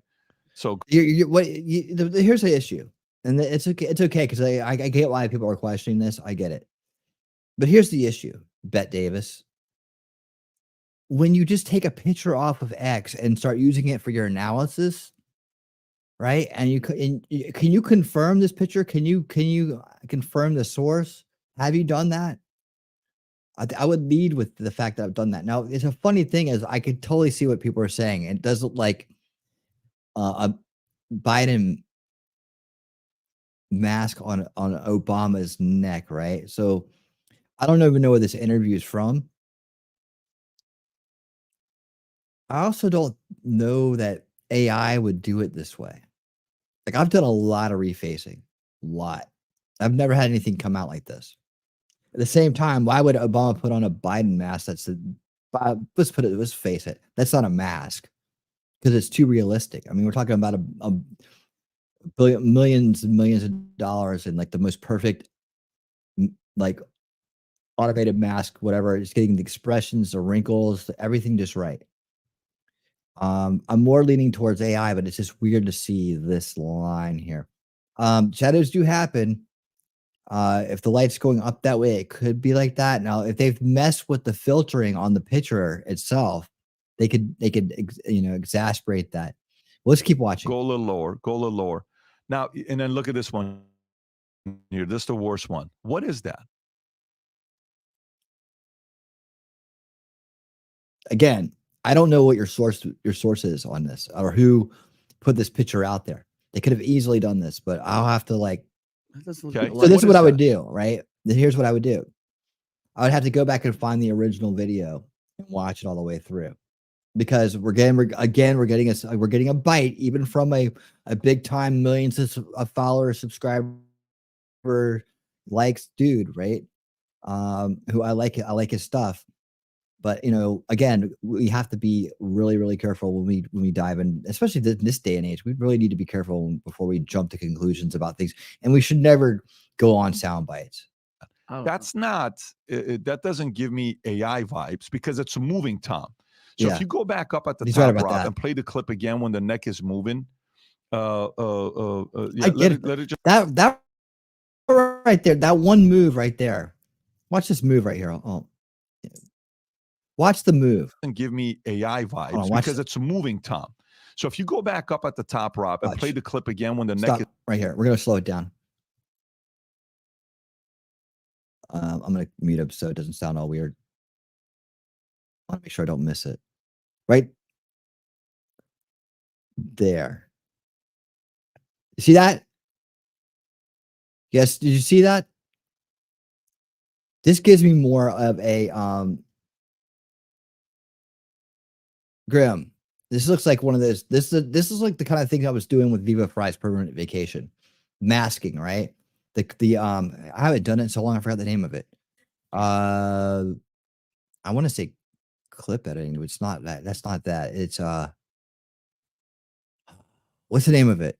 What am I forgetting? I'm forgetting the name of it. But it's when you put a face over somebody else, like and you just and you move it accordingly. So this would be a video, right? This would be a video right here, and then that would be over top of somebody else, and you would just and this framing, right? So it's like frame by frame, right? So like when I was doing Viva Fry's Permanent Vacation, I would take I would take a mask of him talking in the video, right? And I would crop it down as best I could, and I would put it over top of the character in the movie, and then he would talk, and I would mute the movie volume underneath of it, right? So that's what it looks like to me. It looks like it's done by keyframing. See? But it's done really well, but it looks keyframed. Whoa, right there. Right there. Just watch it slowly.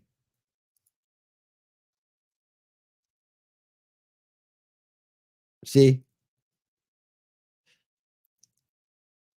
It looks like keyframing to me. Look at that. See that shadow? I bet you it's keyframing. That's my bet. Someone's just done a pretty good job at it. This, this is great. Like a green. So what they've done is they've got like a green screen, right? So this is a green screen right here. Actually, this is a little bit better than what I did because it's green screening. I think it's green screening. Great. Would you agree? It looks like green screening, like kind of like keyframing a green screen on it. Yeah, they don't seem to fit, right? See, the thing about keyframing is it's so hard to get it perfect that you're going to catch a few frames that are not right. Now, what the point of this is, I don't know. That's what it looks like. I don't know if this was someone was trying to make a point about Obama being in charge and they took the words. I don't know. There's a mystery here, kids. We have a mystery, but let's see what they say. Few years ago, 10 years ago, I had somebody very interesting on the podcast. Her name was Jonah Mendes. If you can pull up who Jonah Mendes is, Jonah Mendes was the former disguise officer of the CIA, okay? And her job was to make, different types of masks of people to make it look real. Do me a favor, Rob, if you can't go back to where you were at, and go to the top where you Googled her name and type in Bush. Just type in Bush and then go to images. Yeah, right there. And then go to images. She's standing next to Bush hanging on, holding a mask. It's the one right there, Rob. Go a little bit to the left of the image, the big one you put up. No, the big one you put up, meaning like it's to the left. Rob, right there. It's right in the middle of the screen. Right in the middle of the screen, Rob. No, Rob. Right there. Okay, zoom in a little bit on No, the Rob. picture. Rob, That's get it right. her Come on, Rob. showing the entire time she's talking to Bush, she had a mask on, and Bush didn't recognize her until she took it off. And she says, no, that wasn't me. That was the mask we made. And Okay, but what's the point of putting Biden in a mask? I mean, that's obviously his voice. by the way, this mask that Jonah Mendes made was when President Bush was president. How long ago was it when President Bush was president? Oh my God. Senior, This is not a good argument. I mean, they could make masks and right, but I mean, to put that whole scene on again, let's find is it. it? Tom, 80, 90, 88. Where did the original video come from? Where did this come from? See, at first, when I first started watching it, I was like, these people in the background aren't moving, but this lady's just like on her meds or something because she's not moving, but then this guy moves, right? See how the collar's up here too? Right here. I mean, the lighting, of course, is what jumps out. And I think you're supposed to bind to the fact that it's the lighting that's causing the effect. Yeah, I like to see what is it? Where did this come from? This original thing. Because it has nothing to do with these. What's this right here? All right. People are now claiming it. Where did this interview come from? The absurdities never stop. Okay, play this clip and just watch. Is that you have to He doesn't break talk the the market same a way. little bit. Oh, see how it moved forward and moved back? Nailed. It's nailed. It's keyframed. It's a green screen keyframed on top of another video. I'm willing to bet on it. You see that? That's a nice clean edge, isn't it? Very nice clean edge. Especially for someone that has, wrinkles. And not only that, but look at this video. Let's see how, look at it. Keep in mind his ears, because he does plastic surgery. The chin is already kind of there, right? Keep in mind the hairline, ears, eyes, so on. And let's just roll it back here for a second to this video right here.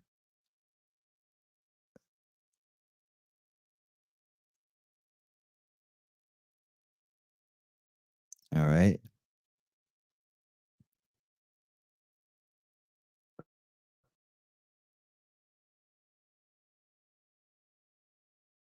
All right. And let's get back to the one they were analyzing right there.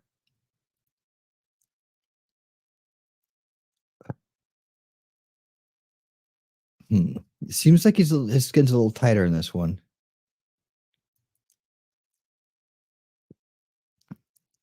This is recent. Looks a little thinner in this one.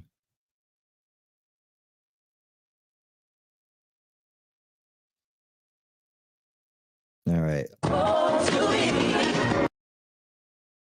That was recent, right? So there's that. Let's listen to him again. The market a little bit. Look at the neck. And the market is that if you have all of the tax breaks, essentially all the tax breaks, all of the benefits flowing to the top 1/10 of 1%. Shadow doesn't move like that. Back even moving, including going back to the Great Depression. That is. Ever. So it looks like, and so one. Okay, so the weird thing about this, okay. Now this is what kind of like. This is what looks weird about this, right? Going to the top 1/10 of 1%. Shadow doesn't move like that. Back even moving, including going back to the Great Depression. Okay, so including going back, this the expression and the body movements match up. They match up. Maybe he got skin bleaching done. But look at how this is off the neck line. But I mean, it's done really well. I don't know who this is supposed to be right here or where they're at. So I'd have to investigate this more. In fact, I probably will just for fun. But I mean, yeah, this I can't draw a firm conclusion on this. I need to get it and really break it down more. Like what I would do here is I would take this and zoom in on it, really try to get to the edges. Nice little round too. Really try to get to the edges, like where I know you have to do the hard work to make it look real. The top's right. I mean, at least it's off a little bit. You can see some hairs here. I'd really need to get in on it and see it because I know where the little mistakes come in. Right. I know the things you try to cover up and how you can cover them up. It's just you're trying to, for the show, right? It is a weird line. Do the veins connect? See, I go that far, right? I get really granular on it. I would say, well, this vein right here is just going to run up that is the neck. So it looks like Because I mean, look, he could have some weird shit going on. I don't doubt that. I mean, when you do that much plastic surgery, and you're willing to just throw your face into the fryer every few months, you could get some weird reactions. I don't know why his face. Maybe they put too much sunblock on him and didn't do his neck. I don't know. And so it's really okay. But this line right here is messed up. About that, So now John, it's not just See it right there? I wish I could zoom in more for you guys. is that AI creation. What there Off is by a now few close frames. it. Now go Well, the mouth corners pull up super high when he says including. So what do you think? Watch it again. all the tax breaks. All Is that of shadow? the benefits I don't flowing know. to the top 1/10 It's of not 1%. shadow. There's Shadow never doesn't been move this like great that. Back concentration even of wealth, moving? including going back Do you, to Shadow? the benefits I don't flowing know. to the top. let's slow it down. Doing the Grimm analysis. We could do Grimm's bars analysis here. Let's check it out.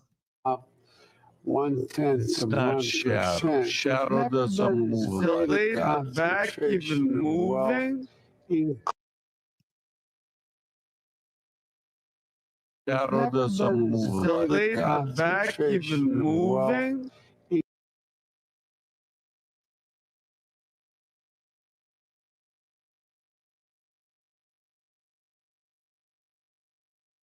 Including going back to the Great Depression. All those lines going up like that.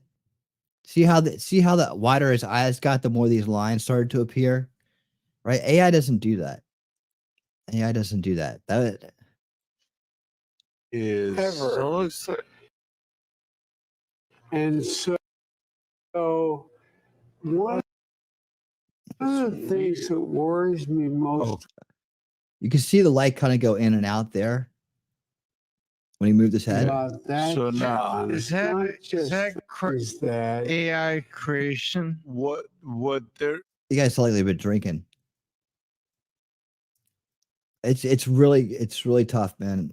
It's a tough one. I don't think it's a mask though. Whoa. That's a nice clean line that stretches.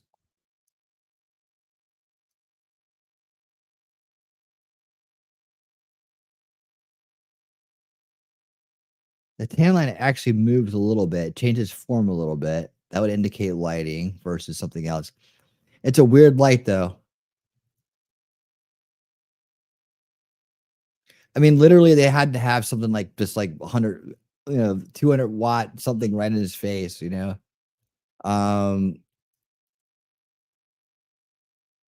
could be lighting. I don't know. It's whatever. Yeah, I know. Yeah.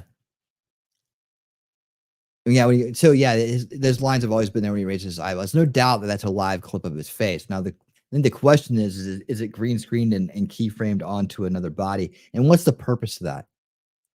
Again, I go back to like, what's the function? What's the purpose? What's the point? Right now, if anybody can find the original video of that interview before the end of the show, I'll take a look. We should take a look at that. I'm not sure where it is, and if I go looking for it, there's gonna be a lot of silence.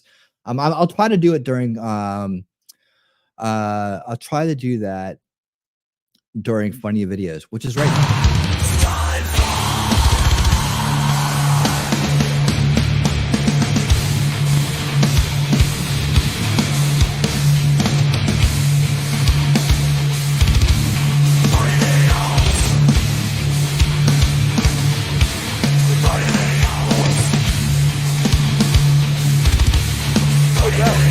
Celebrating Pride Month? Dude.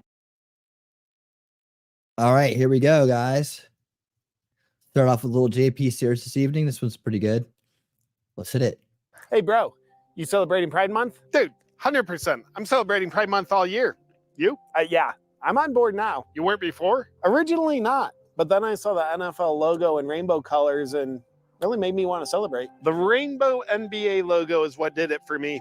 Oh, I'm very prideful. Yeah, I think it's really important to fully support something that doesn't have anything to do with me, but wants to cancel me if I don't fully support it. For Pride Month, what specifically are you doing to be more gay? Well, this whole month, I'm not going to lift any heavy weights. I'm wearing these shorts, and I'll be playing a lot of pickleball. That'll help. What are you going to do to be more trans this month? I'm only using women's restrooms. That's super trans, dude. Thank you. And I'll be working out at Planet Fitness this month. That's severely trans. I'm just doing what I can to support the cause. You know, I'm grateful for it. Pride saved my cousin's life. Really? How so? Did you know about how my cousin had cancer? Well, I knew about cancer, but I didn't know you had a cousin. He survived? Yep. They gave him life-saving, gender-affirming surgery. Cured his cancer and saved his life. That's incredible. But I just can't believe some people are against such life-saving procedures. Yeah, like my dad hates to watch the Transformers movies. My dad's two-spirit phobic. He hates those f***ers. With all that the movement has done for us, I feel like we should be doing more to support the LGBTQIA plus two-spirit community. Well, you could try actually doing gay things. But I'm not gay. Well, you don't have to be gay to do gay things. I don't know. Do you not want to do gay things just because they're gay? Yeah, kinda. That's literally the definition of homophobia, man. Dude, I'm not homophobic. You're not very supportive of Pride Month. All right, I'll do it. What specifically are you gonna do?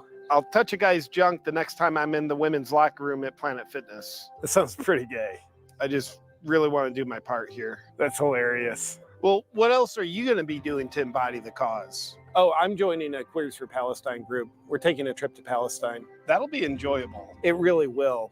But something about the trip just kind of feels weird, though. What? Well, the travel agent organizing the trip only booked us one-way tickets. She said that's probably all you're going to need for now. Come on, she's a travel agent. Yeah, she probably just knows something you don't. Hope so. Should be a killer trip. Oh, that reminds me. Have I ever told you about my cousin's uncle's son? Is that you? I'd rather not say. But anyway, he used to have schizophrenia, but that went away thanks to Pride. How? Just called it two-spirit. Then it became a celebration rather than a problem. Well, this is the time of year to celebrate our problems rather. Is that what that means? Hold on. I gotta ask. Is that what that means? What's up with this two-spirit bullshit? How much more bullshit can they add to this bullshit? Right. It saved his life. All right. If anybody out there is can explain that bullshit to me, or maybe perhaps isn't wrapped up in that bullshit, please let us know what two-spirit means. Maybe I'll change my mind and enlighten me. Than solving them. It's a magical time of year. Well, I'll see you, buddy. I'm gonna go find a women's restroom to set up shop in. You have fun touching that junk. All right. That was pretty good. Good way to get us started off here tonight. Should be coming like kind of a little bit of a musical night. A lot of musical comedy I have on display tonight. And I'll go with the political musical stuff before I get to the animal musical stuff. Yes. We'll do it that way. And then we'll get into some good old-fashioned funny animals to make us laugh and remember that there are cute and awesome things in this world, and we just can't let all the doom and gloom of everyday life under the corrupt establishment of psychopaths take that away from us, right? Speaking of corrupt establishment psychopaths, look who's there. Thanks, Shelly, for this one. And enjoy the tunes. Hopefully this is not copyrighted. I'm going to be really mad if it is. Not too mad, but I might have to clip it out. So September 11th, 2001, and January 6th, 2021. Right? I know. What is it? News Newsflash, nobody gives a fuck about it. We all admit that shit was pretty dumb, but that's about it. When we saw the news, we were shocked and we were kind of tense. Like, damn. Then we forgot about it by the 10th. Nobody's walking around stressing over Jan 6. It happened and that was it. We haven't gave a damn since. It's all good when riots are kept in the hood, but now you're freaking out because this was in the neck of your woods. Now it's a big deal. Now it gets real. Now it's important to us. Not back then in 2020 when stores were boarded up. Not back then when goods were looted and folks were brutalized. Not then, but right now, because it happened to the suit and ties. That shit's way above my head. We were fucking shit up all year with demonstrations that left dozens dead. But people like Nancy didn't flinch. In fact, they loved it then. People will do what they do. Bitch, ain't that what you said? Yep. There's literally compilation videos of you and all your colleagues inciting this kind of crap. So it's very fascinating to watch you swallow your words. You put your own foot in your mouth and now you're forced to dial it back. It's fine when you encourage it in my town, in his town, in her town, when the whole fucking city's being burnt down. You smile as you give the green light for mobs to rob shit, but as soon as it comes close to you, then it's a problem. Got it.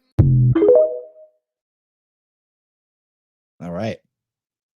Hope you guys enjoyed that. Make music that matters. That music good. That's good. Good stuff. All right, our second funny video song. Okay, just making sure. Rid of that, that. And that comes from somebody on X named Catcher. Actually, you guys know who it is. Let's do it. I like big butts, I cannot lie. You other brothers can't deny. When a girl walks in with an itty bitty waist. This is gonna get me. Hey, what's up, Threat? How you doing, man? The accusations being made by Democrats about J6 is what you call illegal prosecution of the bill of attainder. Tyrant government, folks. Yes, absolutely, 100%. I don't think that YouTube's gonna let me keep this up. Not only that, I think I have to actually put in that I'm doing AI with this too. So I should have looked at this better. It's funny though. Go check it out. It's the Sound of Silence, but it's made into Big Butts Can't Lie. It's on X, on Cat Turd's X profile. I would play that, but I just realized as I started listening to it, it'd be a bad idea. So we pivot and we move. Now this guy is one of our new favorites here. And he's great enough to actually share revenue with me. So I don't mind playing his stuff and I don't mind sharing my 3 cents with somebody. There you go. So check out the kiffness.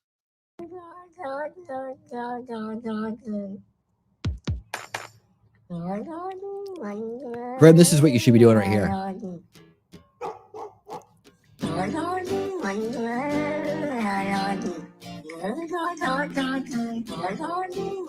Did an international collaboration on this song.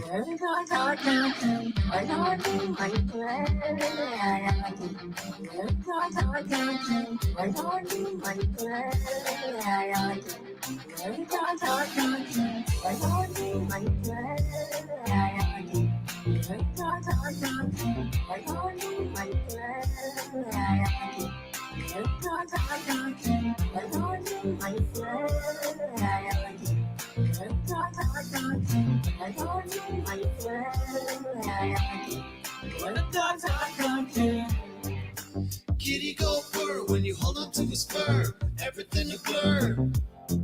In a fast lane to the moon. Doggy go bark when you're cruising in the dark. Teeth so sharp, trying to bite him like a shark. No, he ain't coming down soon.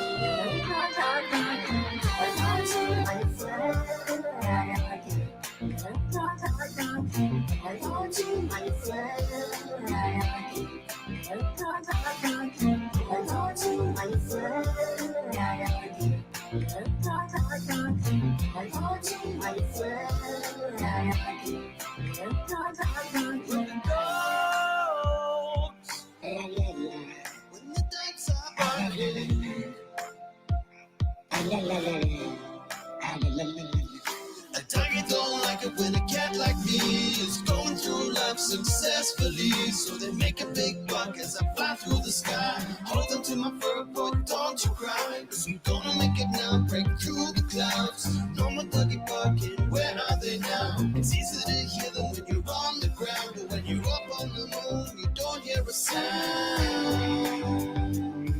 You don't hear a sound.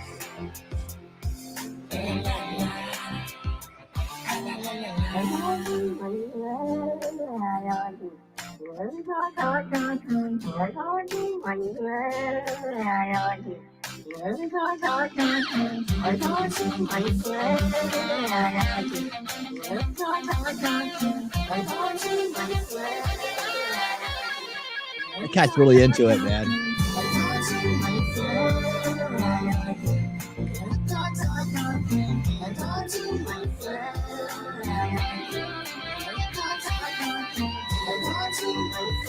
Just like that.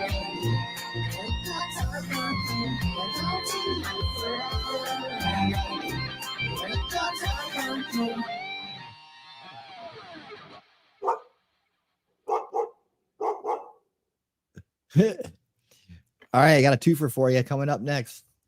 Subscribe now. Yes, subscribe. Make sure you're subscribed to my channel, YouTube's Trading Subs. Well, let's get on to the next one here. Any second.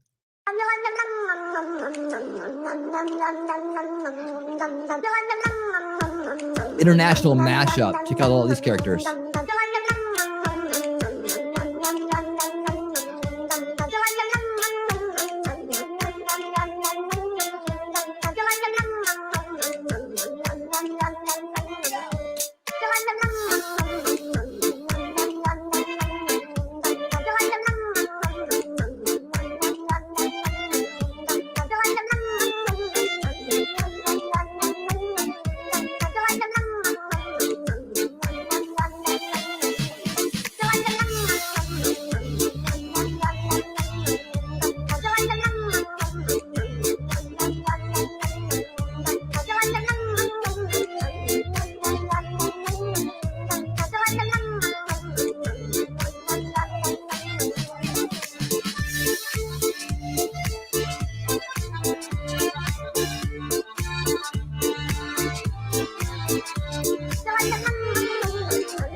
Can't stop. It's very unprofessional.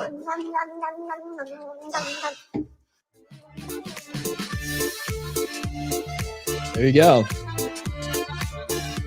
Everywhere in the world but the US.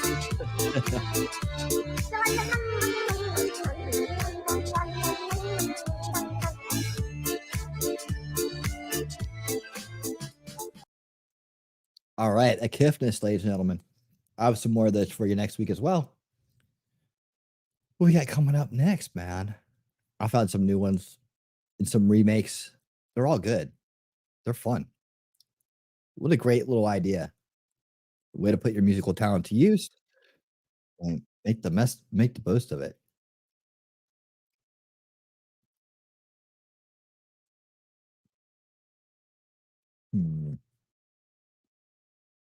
What's that? Let me check this out real quick.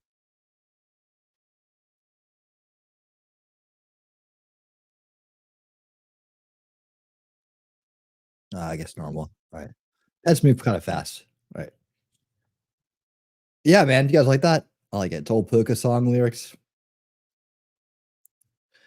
They used to sing that to my mom, Grimmy. She's got some Persian going on.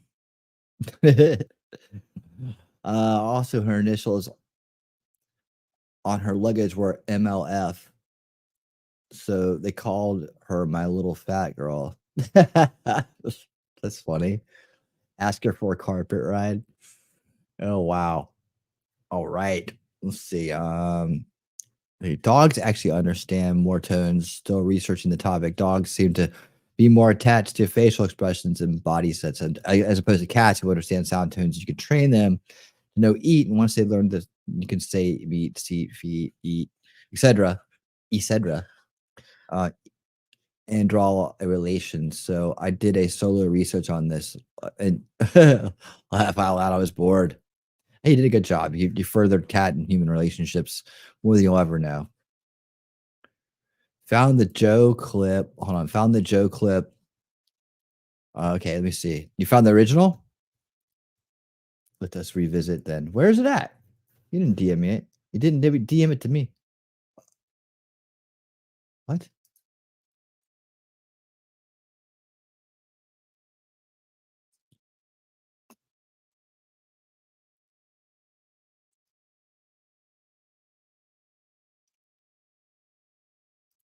Okay. I see what you're doing there, Graham. I'll play that in a second. That's a C. Okay. This is the original one, huh?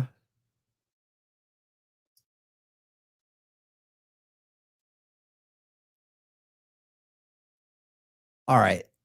Let's pull this up. We'll go back to our analysis real quick, and then we'll jump back into funny videos. But we gotta follow this. Follow the story, man. That video is 4 years old. Why? What's wrong with the 4-year-old video? Oh, you're just saying surprisingly it's 4 years old. Yep, 4 years old. Someone's just finding this out now. See, that's what I'm talking about, man. We can't be falling for bullshit, man. Because who do you think is putting bullshit out there? People who don't want us to look credible.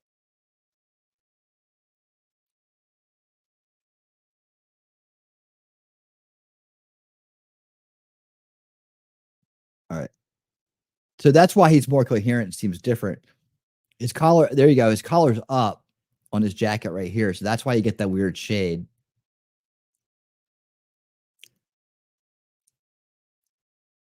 Let's see how people are dressed. Looks like people are dressed for warm weather. Flannels, sweaters, and vests. So it's probably pretty cold outside. I don't know where he's at. Let's take a look at the lighting. We got a candle here. It doesn't mean shit. Looks like the light's coming directly down. It's down. It's completely down lighting with no up lighting to balance it. Grim, what do you think?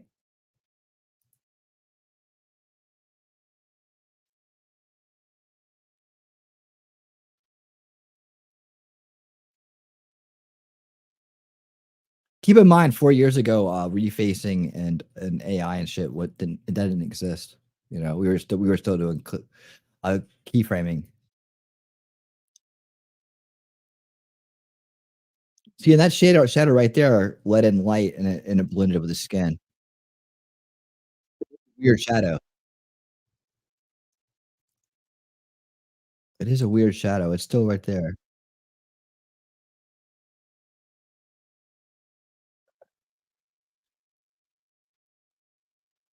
Okay, hands. Oh, I can't see it. His hands are the same color as his face.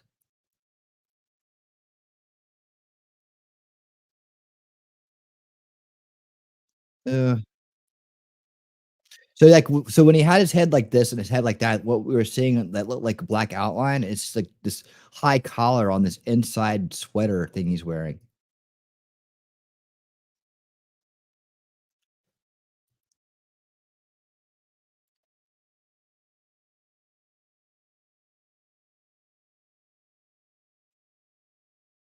You see that the tone of this changes too as he raises his head up or leans back.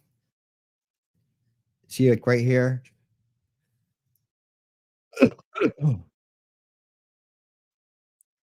Oh my God. Thanks. Guess I should look at my screen more. All right, where was I at? Let's go back to the beginning. Okay, right here. See this high collar, this high black collar, some kind of weird sweater he's wearing. You see how people in the back are dressed for cold weather, and see how the lighting's coming down. Now, this guy right here, look at his. He's got one of those things kind of going on too. It's just that he's younger, so his skin isn't hanging down off his chins the same way. And we'll see if we can get some good close-ups of him. If he, it looks the same from here, doesn't it? Right? They're kind of overrating the AI research. The AI researching it myself currently. I asked AI seeding, it will deny it, but it's only one space to learn it. I'm not sure what that means. But yeah, AI was around 4 years ago. Tariffs come off in terms of farmers, but other tariffs may go on in terms of the violation. It is a weird look, though. The stealing of intellectual property, it's just because his skin hangs off his face the way it does. Violating WTO rules, World Trade Organization. So for all the people. Okay, you see how when he looked down and kind of bent to the side, how that beam of light came through there and kind of like even things out. Saying that the tariffs are creating uncertainty and harming the economy. You think some of them are justified? Well, for example, steel dumping. They're still looking the same from that shot. I want to correct. That's a little bit better, right? The tone changed. That's what it is. It's this collar right here causing this shadow, and it's just the lights are so hot. You can even see a little glare off his nose right there. It's justified. It makes it look like it's some kind of keyframe thing. But then look at his hands. Look at his hands. His hands the same color as his face, right? And you have this weird kind of like maybe a little bit of a shadow right here. Well, they dump it in see lower cost. It is in fact. And then watch. We'll end up finding out he had some kind of weird skin bleaching thing. Designed to drive down our. Maybe it was like after the summer they bleached his skin to kind of get some of the age marks out of it. I don't know. It could be. Steel market and our steel production, but the idea of us making the farmer pay for what they've worked like hell to do, provide and have a market in China, makes no sense. It's not about the deficit. What it's about is what. It's just a weird shadow, though. But yeah, you got to realize this is a very high collar. We're looking at it straight on, but it's actually much higher. As you can see, they're doing unfairly to change world trade rules. Now, is there anything else from that interview? Oh wait, hold on. I want to see the other guy. Does he ever ask a question? Okay, here we go. This is the shot I want. See this look. Secretary Mnuchin. Okay, there you go. There it is. There it is. He's got the same thing going on. It's the way they set the lighting up. There's no up lighting and there's no flood lighting. It's just they just basically use the light above them, or they put another light above them. It was a really bad job lighting.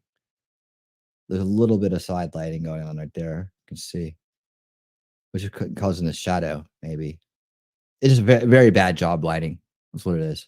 Today said that he again, it's the Poopgate thing all over again, right? So if people are running with this whole mask thing, what's the fucking point?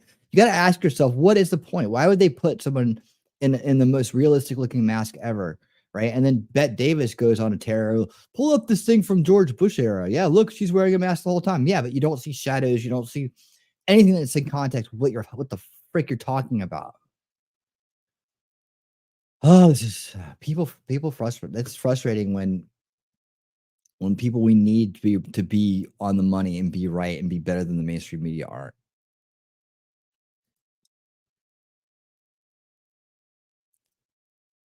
Yep, it's a shadow cast by the bright production lights that creates this harsh contrast. So yeah, I'm gonna change the. I guess no, I wish I could. I wish I would have started with this, because then I could change the title of the show tonight to that. Unmask, unveiling the truth about the mask, might have mask video.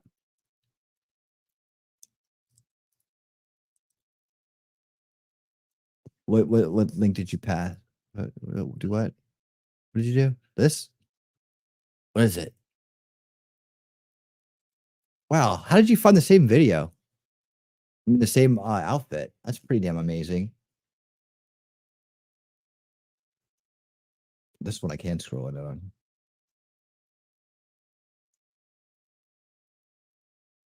All right, so Shelly found this. Then we'll wrap it up right here with on the Biden story here. But here is a picture.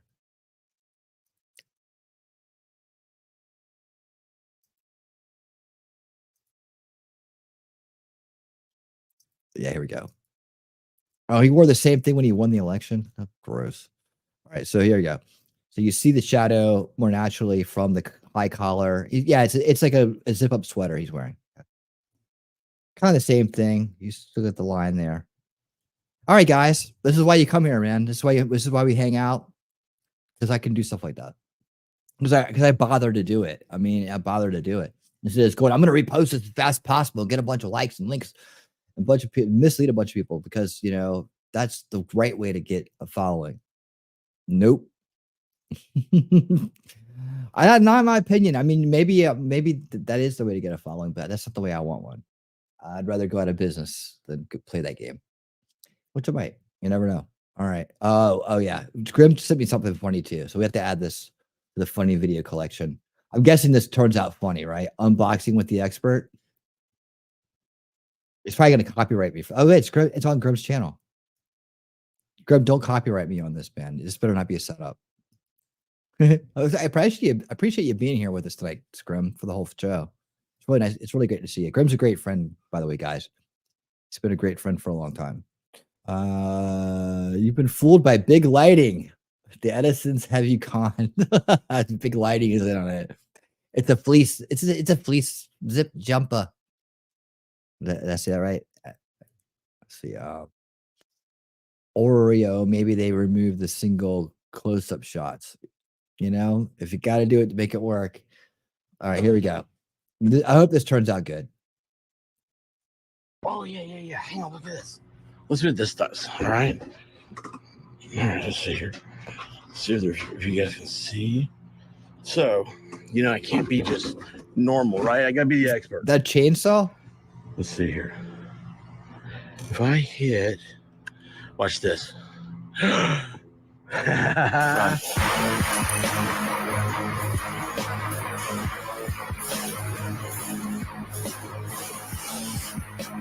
Oh man, I thought he was going to cut through the freaking box.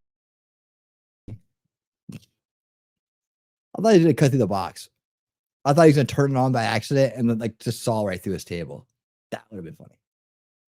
But I see. Okay. Fright day night. Okay. I see it. I see what you did there. I wouldn't doubt it. That's a nice looking chainsaw though. I can actually use a nice looking chainsaw right now. I was sub to Grim. I didn't know they had a channel. Yep, he does. Actually, I have over 3 hours of music posted. He does. You can listen for 3 hours straight. Yes, you can. All right. And you can find that video and many more at Grim's Bar. Subscribe today and leave a like.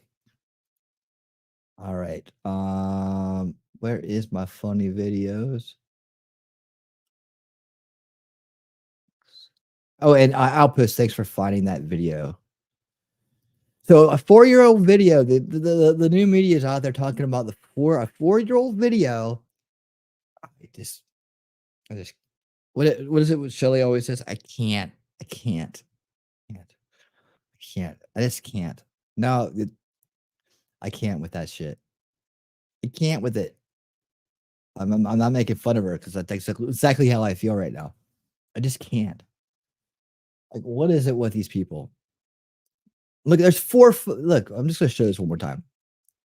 4 grown men that are supposed to be, they're dressed up. They got collars. Hold on. Like, here we go. I like him. I like these guys. I'm not trying to dog them.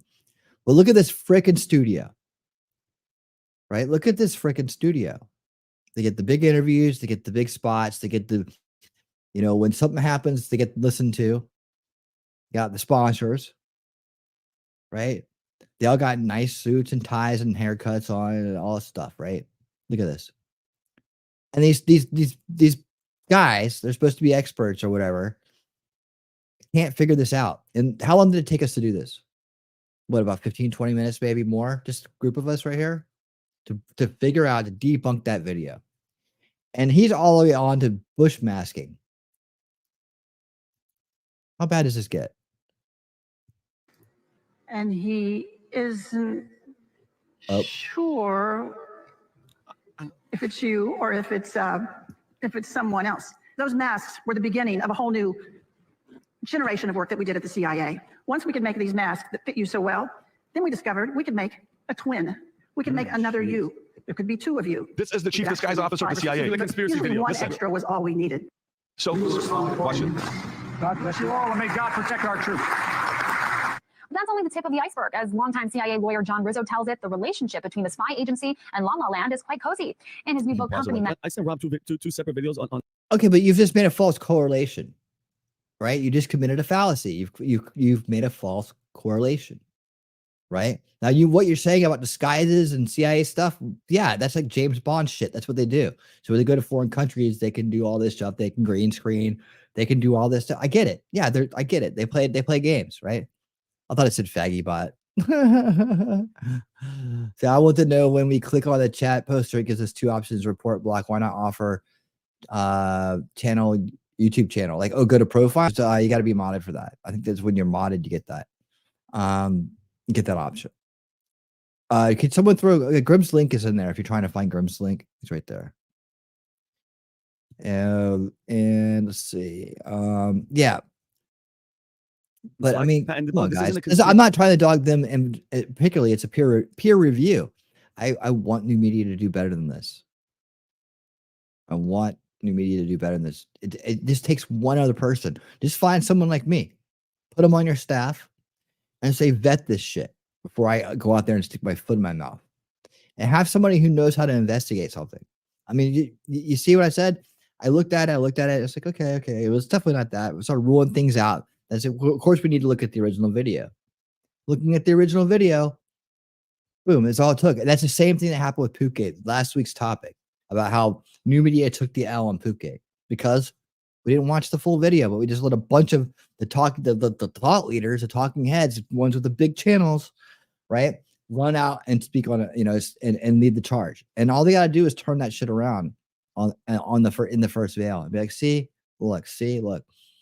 And then nobody's going to, no one will listen when you're talking about the economy or talking about the Agenda 2030 or things that matter, right? Or things that need to be discussed out in the open, like, is climate change real? Are the V's as safe as they possibly can be? Is the schedule off? Is it too much too soon for children? Is the quality of the product that's being engineered up to par? Or do we have too many injuries as a result, and things need to be rolled back until they can be fixed? You see what I'm saying? The technology is there. This is the head girl at the CIA. Just look at Joe Biden throughout.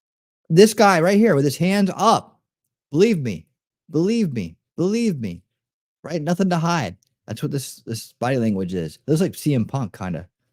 Right? Who's smart enough to put this freaking QR code on the front of his laptop, so when people see him on a stream, they can click to his web page or his profile. Right? This guy is going to come running in here and tell us that they have the technology and the CIA has proved it. And so this is definitely what it is, right? And they're going to start doing this. Red boxes and arrows. Let me tell you something about red boxes and arrows. Like this. This is the same stuff I saw coming out of Sandy Hook and Boston bombing. These arrows and red boxes and stuff. I don't know if everybody uses it, or if it's just a particular COINTELPRO that likes to put out fucking, see, this is why it's fake. It seems that they're always around that. I guess you have to use something, right? But it's just strange. It's always the same color. It's always the same shapes. But I'm just drawing, I don't know that's a fact or anything. I'm just saying that's something that I notice. That it's always this right here when you're talking about people trying to convince you that something is fake when it's real. Like, so that's why you don't buy into this shit. He's had plastic surgery. We know this. He spends millions of dollars on it, I'm sure, or we spend it on it for him since he doesn't have a real job. Anyways, yeah, I get you. But they always do that. They always did. I mean, I tell you, like all this photos from from Boston bombing, man. I remember because I poured over these things for hours every night, like just going through debunking them, sending them back, literally taking photos like this and being like drawing my own notes on it. I mean, and every day they come out with new ones. That's why it was always like a daily thing. That it's constantly was coming out with new bullshit. We blow it up. They come out with more bullshit. We blow it up again, and it was always these stupid like arrows and boxes. Look, see here, point there, point there, point there. Yeah, plastic surgery, plastic surgery, plastic surgery, plastic surgery, new teeth. Yeah, that's what it is. John Kirby, his chin, it was a double chin. Then he has a different. Yeah, plastic surgery, you dumbass. Now with the nut chin. Okay, I'm gonna get mad. All right, I can't. All right. The nut chin, the Balchinian. It's just frustrating because it's like, man, okay, maybe it's just the avatar or something. I don't get it. It's the ID red boxes in regards to state lottery, second chance drawings, and the broken rolls. There you go. There you go. I think it's just weird. Like every time someone's trying to point out a fake, it's the same look when it's real. When something real. They did Sandy Hook, Boston bombing. I saw this shit coming out off the presses every day. Same look, same thing, same trick, right? It's a gaslighting thing. It's to fool you into believing it. Not in your case, but in the case of these people trying to say that things that really happened didn't happen, and that people that are really there aren't. All right, yeah, he's stretched tighter than a dollar bill as of late. Yeah, they're constantly working on the dude, right? I mean, if he hadn't had any work at all, what do you think he'd look like? Mm-hmm. Yeah, me too. All right, let's get back to this. Let's get some laughing going on here. Thanks for that, Daisy, by the way. I love doing that stuff. I think Daisy knows in my deep down inside that I love doing that kind of analysis and hey, but you know what? We could have proven that it was something too. I'll always go into it with an open mind. You guys saw how I did that. That's exactly how I do it. I mean, it's open-minded, looking at it for what it is, doing the research on it, readdressing, looking at whatever evidence, looking at all of it at one time, taking a different look at it, taking a step back and looking at it. It's just, and then understanding what you're trying to look for, right? And it was a good. I mean, it did have that green screen keyframing look for a minute, right? And that it's like looking at that clip without any context, without anything else, right? That would have been that's what I said. That would have been my guess looking at it the way it is. Then I look at the whole thing to be for sure, right? Go back, look at the whole thing. Okay, here's all the things that I just blew up my own points. Yeah, I revetted my idea. That's what you do. And I didn't have any ego involved when I did it. I'm like, okay, I want to be right. I'd rather know the truth than be right. That's it. That you just saw it in action.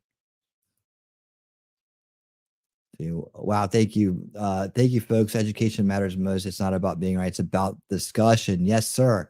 Yes, sir. I was about to say here, but I'd rather know the truth than be right.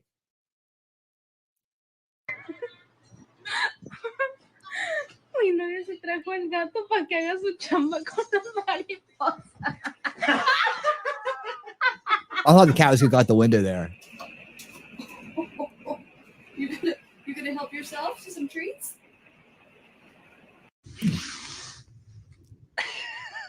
Dog sees snow for the first time. He's surprised. Oh my God, it's cold. Oh. It's like a Pac-Man.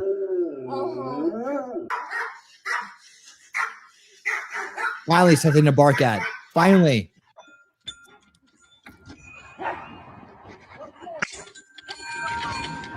It's a talented dog.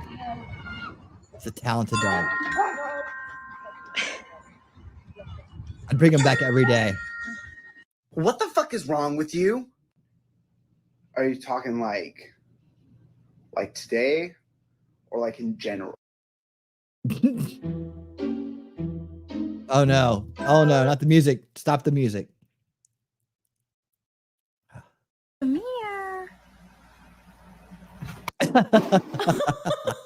That is good. Whoop. Ouch. Oh my God. Look out.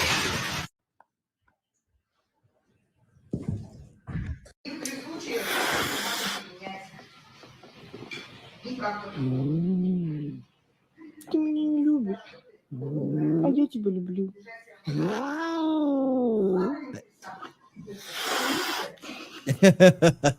clothes are way more expensive.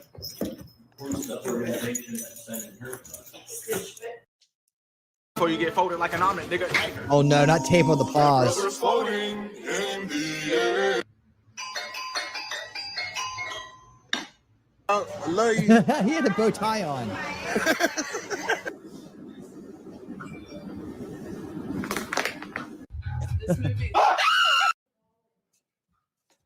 Oh, dang, Minnie.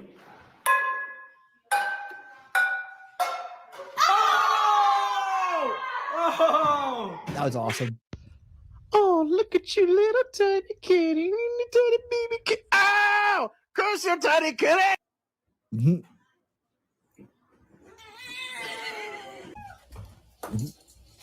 Don't slip in.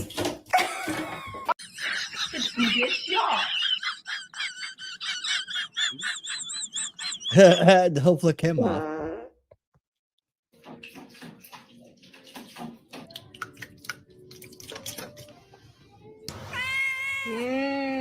Walk down the stairs.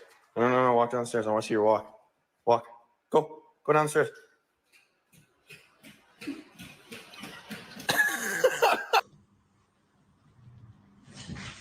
Oh, darling.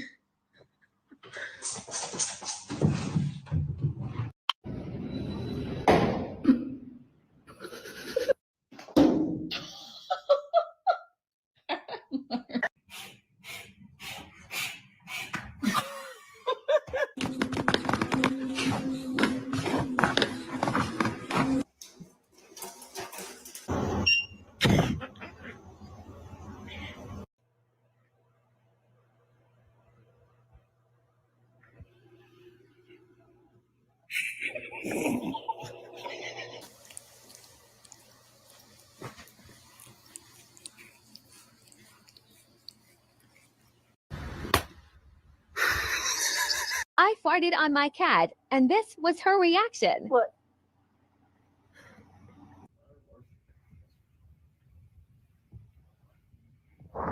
Wait for it.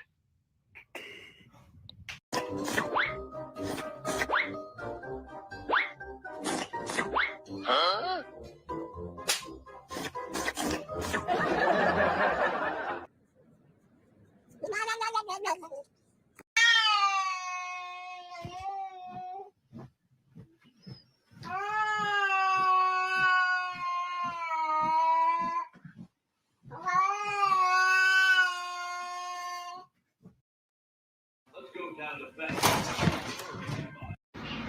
Here comes the fat bitch. Hello, fat bitch. Welcome. Here she is. You think I'm cute? Yes or no? Yes? Llama, llama, llama, llama, llama.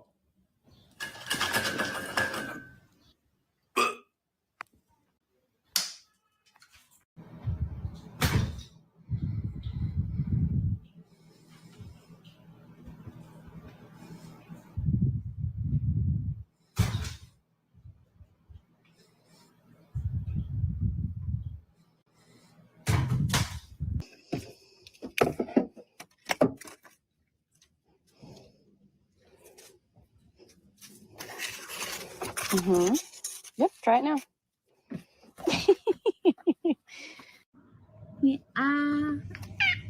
Ay, Rita. What are you doing?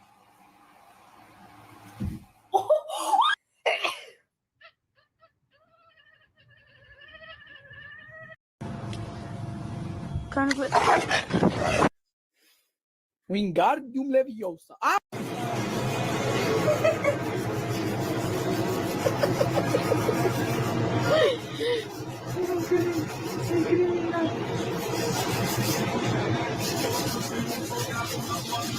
Helpful.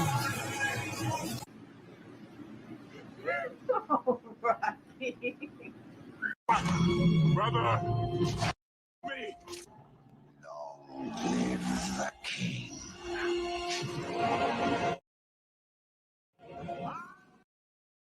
All right, whatever.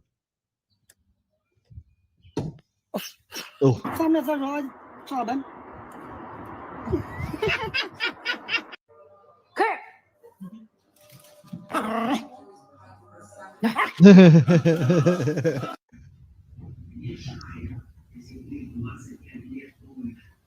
Probably. That's hilarious. In nomine Patris et Filii et Spiritus Sancti.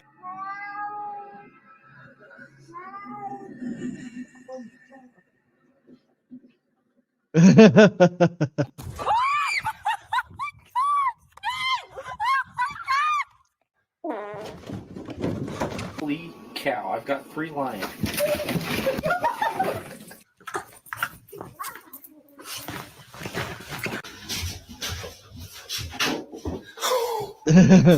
That's mad. That's happy? That's mad.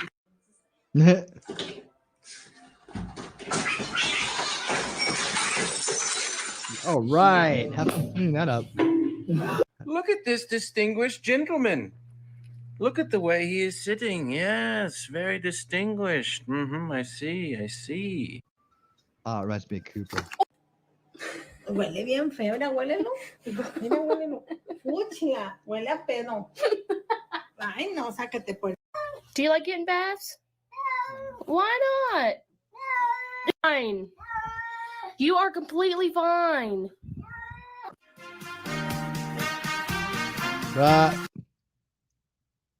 It's like a challenge to me to see if I can get through these without getting any claims. Or meow moments might be claiming all this. Who knows? I didn't even get near it. Oh my god, I didn't even get near it.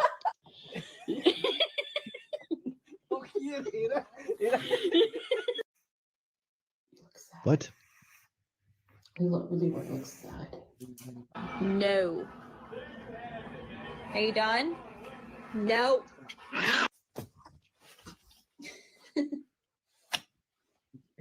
You ready?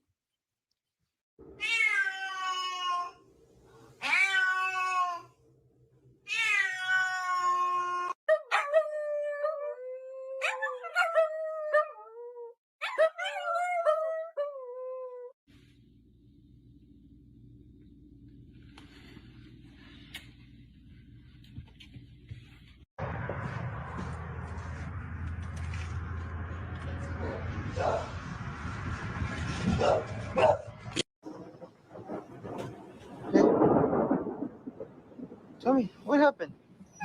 What happened?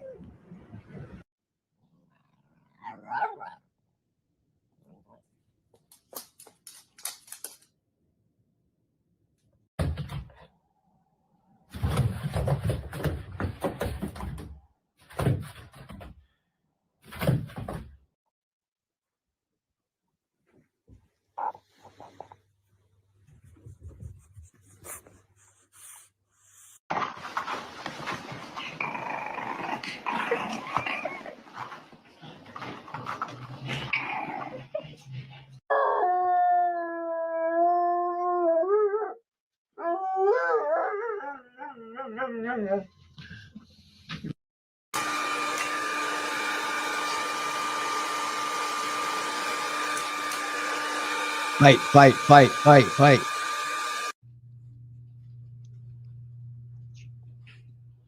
Dallas, are you looking for your pig?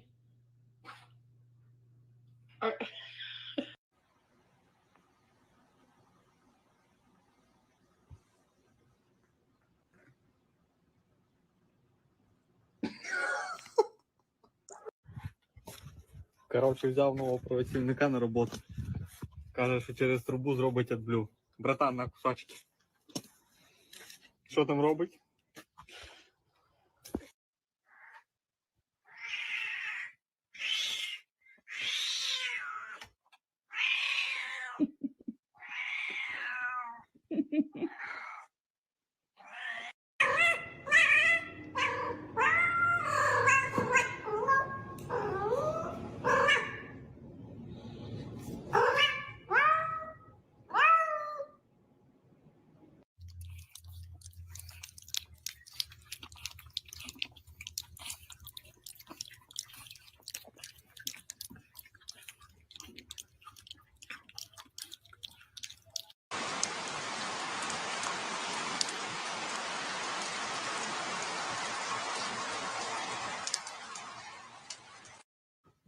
Are you supposed to be on the stairs?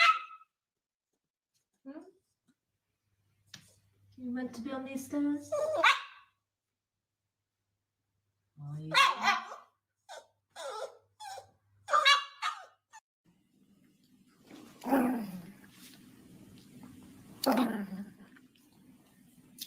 Sushi. Bad boy. Behave. That's a good boy. That's a good boy. He just doesn't want to be Ricotta, lemon. Ricotta, lemon, and honey, and that I top with pine nuts. Finish? And that is divine. Can I stop? And look at that. Oh, Can I stop? you cut that. And then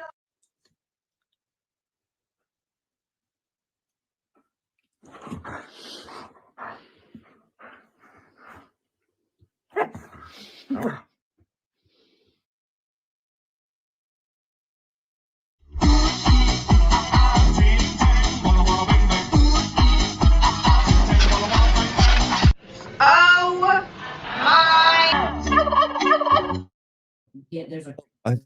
Pull up in time. There we go. Thread of art, $2 super chat. Thank you so much. Urkel says, I didn't do that. Not much, but awesome. Thank you for the super chat, man. I really appreciate it. We got a couple more minutes of this and we'll be jamming on out.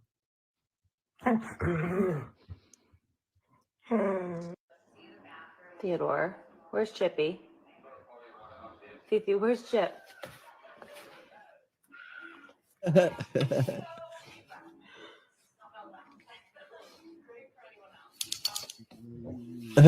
holistic snips.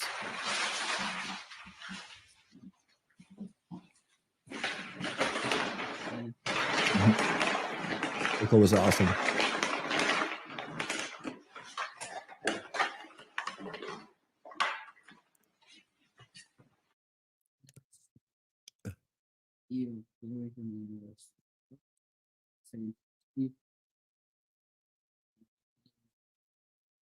What interpretation? What did I miss? Oh no. No one's getting my toys. Either one of them. No one's getting them.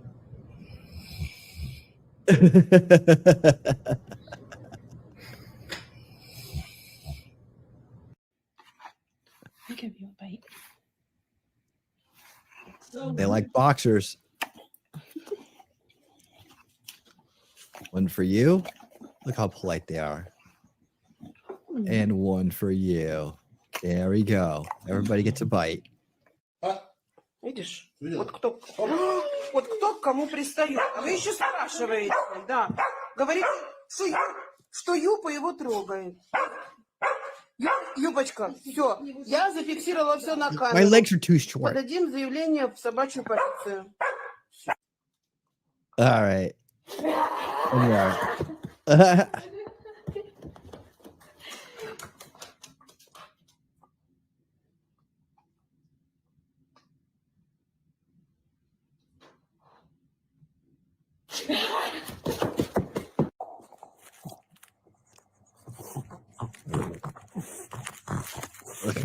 What's going on here? I was trying to get a treat out of there.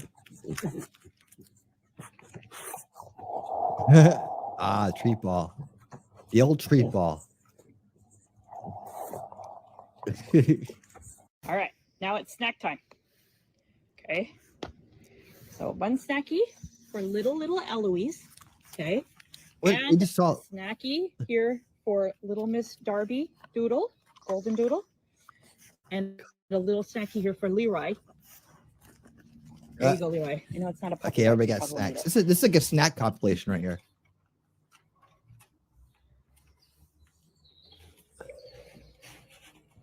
Don't slide down. Now what are you gonna do? What are you gonna do?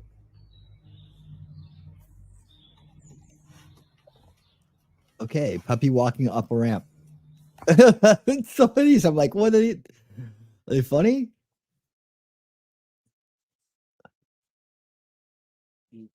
Doesn't work with dog treats. I was trying to do like a open the beer bottle. Honey, you've had a nice day. It's Sunday, girl. fun day. We went Oh wait, to the where am I at? park. We Right here. watched baseball. I disappeared. We did have a bath. We did do that, but then we went for a walk to dry you off, and you were happy. You're happy, girl. And now you're mad again. You had dinner. You did. You loved your dinner. Kids. Sweet girl. Must be a teenager. Sweet girl. Honey. Honey. Oh, girl. Had a bad Are day. you upset tomorrow's Monday? You gonna have a Monday temper too? Poor girl. And you can't get off your back. You're like a turtle. You have your own bed. All right, we're gonna stop it right there for the night, ladies and gentlemen. That was I always forget to do the outro, but that was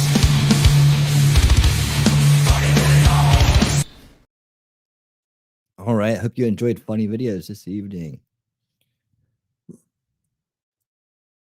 So you got yeah. It's tough, man. It's tough out there. Grim, you might want to catch the jam on out, man. The jam on out is good stuff tonight. It's good stuff tonight. In fact, I'm getting it ready right now. Let's see, right there. One we haven't played yet before. I think you will enjoy it. Ladies and gentlemen, I'll be back tomorrow night at 8 p.m. Eastern for Old School Watch Party Sundays with Talking Trash and Truth. That's T3. That's Shelly. That's her right there. She's out there right there. I interpreted her text some way. I'm still not sure what it is, though. We'll figure it out. And we're going to be doing Ukraine on Fire, the documentary from 2016. Revisiting that one. I've only seen it one time. I'm going to revisit it again. We'll take a look at that. Everybody should be checking out Ukraine on Fire. It was great when the first time I watched it. It's full of a lot of information, a lot of the backstory. We've seen a lot of the backstory already. This is a take on who the players are, what their backstories are, and what some of the groups that are behind the scenes that are talked about on the major stage. Their interest in these groups, as well as the Biden involvement and so on. That's all in Ukraine on Fire. And our double header, of course, we watched documentary, then a movie. Our movie will be Cheech and Chong's Up in Smoke. And I will be getting that video together, or that show together, that stream together, and then putting it out tomorrow. And then we'll be on at 8 p.m. Eastern. Join us here for the kickoff show, Shelly and myself. And we're gonna have a good old fun night, man. We're gonna start off with some geopolitical warring, and then we're gonna end up with some good old fashioned partying. There you go. How else can I say it? Thank you guys so much for being here. Thanks for everybody who sent a super chat in, who became a member. Welcome to all the members who bought memberships, and thanks to all the new members. Welcome all the new members to the Winner Circle. Thanks to everybody who bought memberships. I appreciate it. It really helps the channel out a lot. If you're on Rumble X, please follow, subscribe. Same with YouTube. Make sure you're subscribed. Make sure the bell's rung, because they don't like me for some reason. I haven't figured it out yet. Let's see. And we're going to get ready to jam on out of here. And of course, Monday we start the new book, Woke Inc. by Vivek Ramaswamy on Unrig the Game. That's at 8 p.m. Eastern on Mondays. And I hope you will join us for the beginning of that book. That would be great. I can't wait to read that book. I'm looking forward to it. And right now, guys, we're going to jam on out. So, and until next time, everyone, keep on winning.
This is a friendship battle.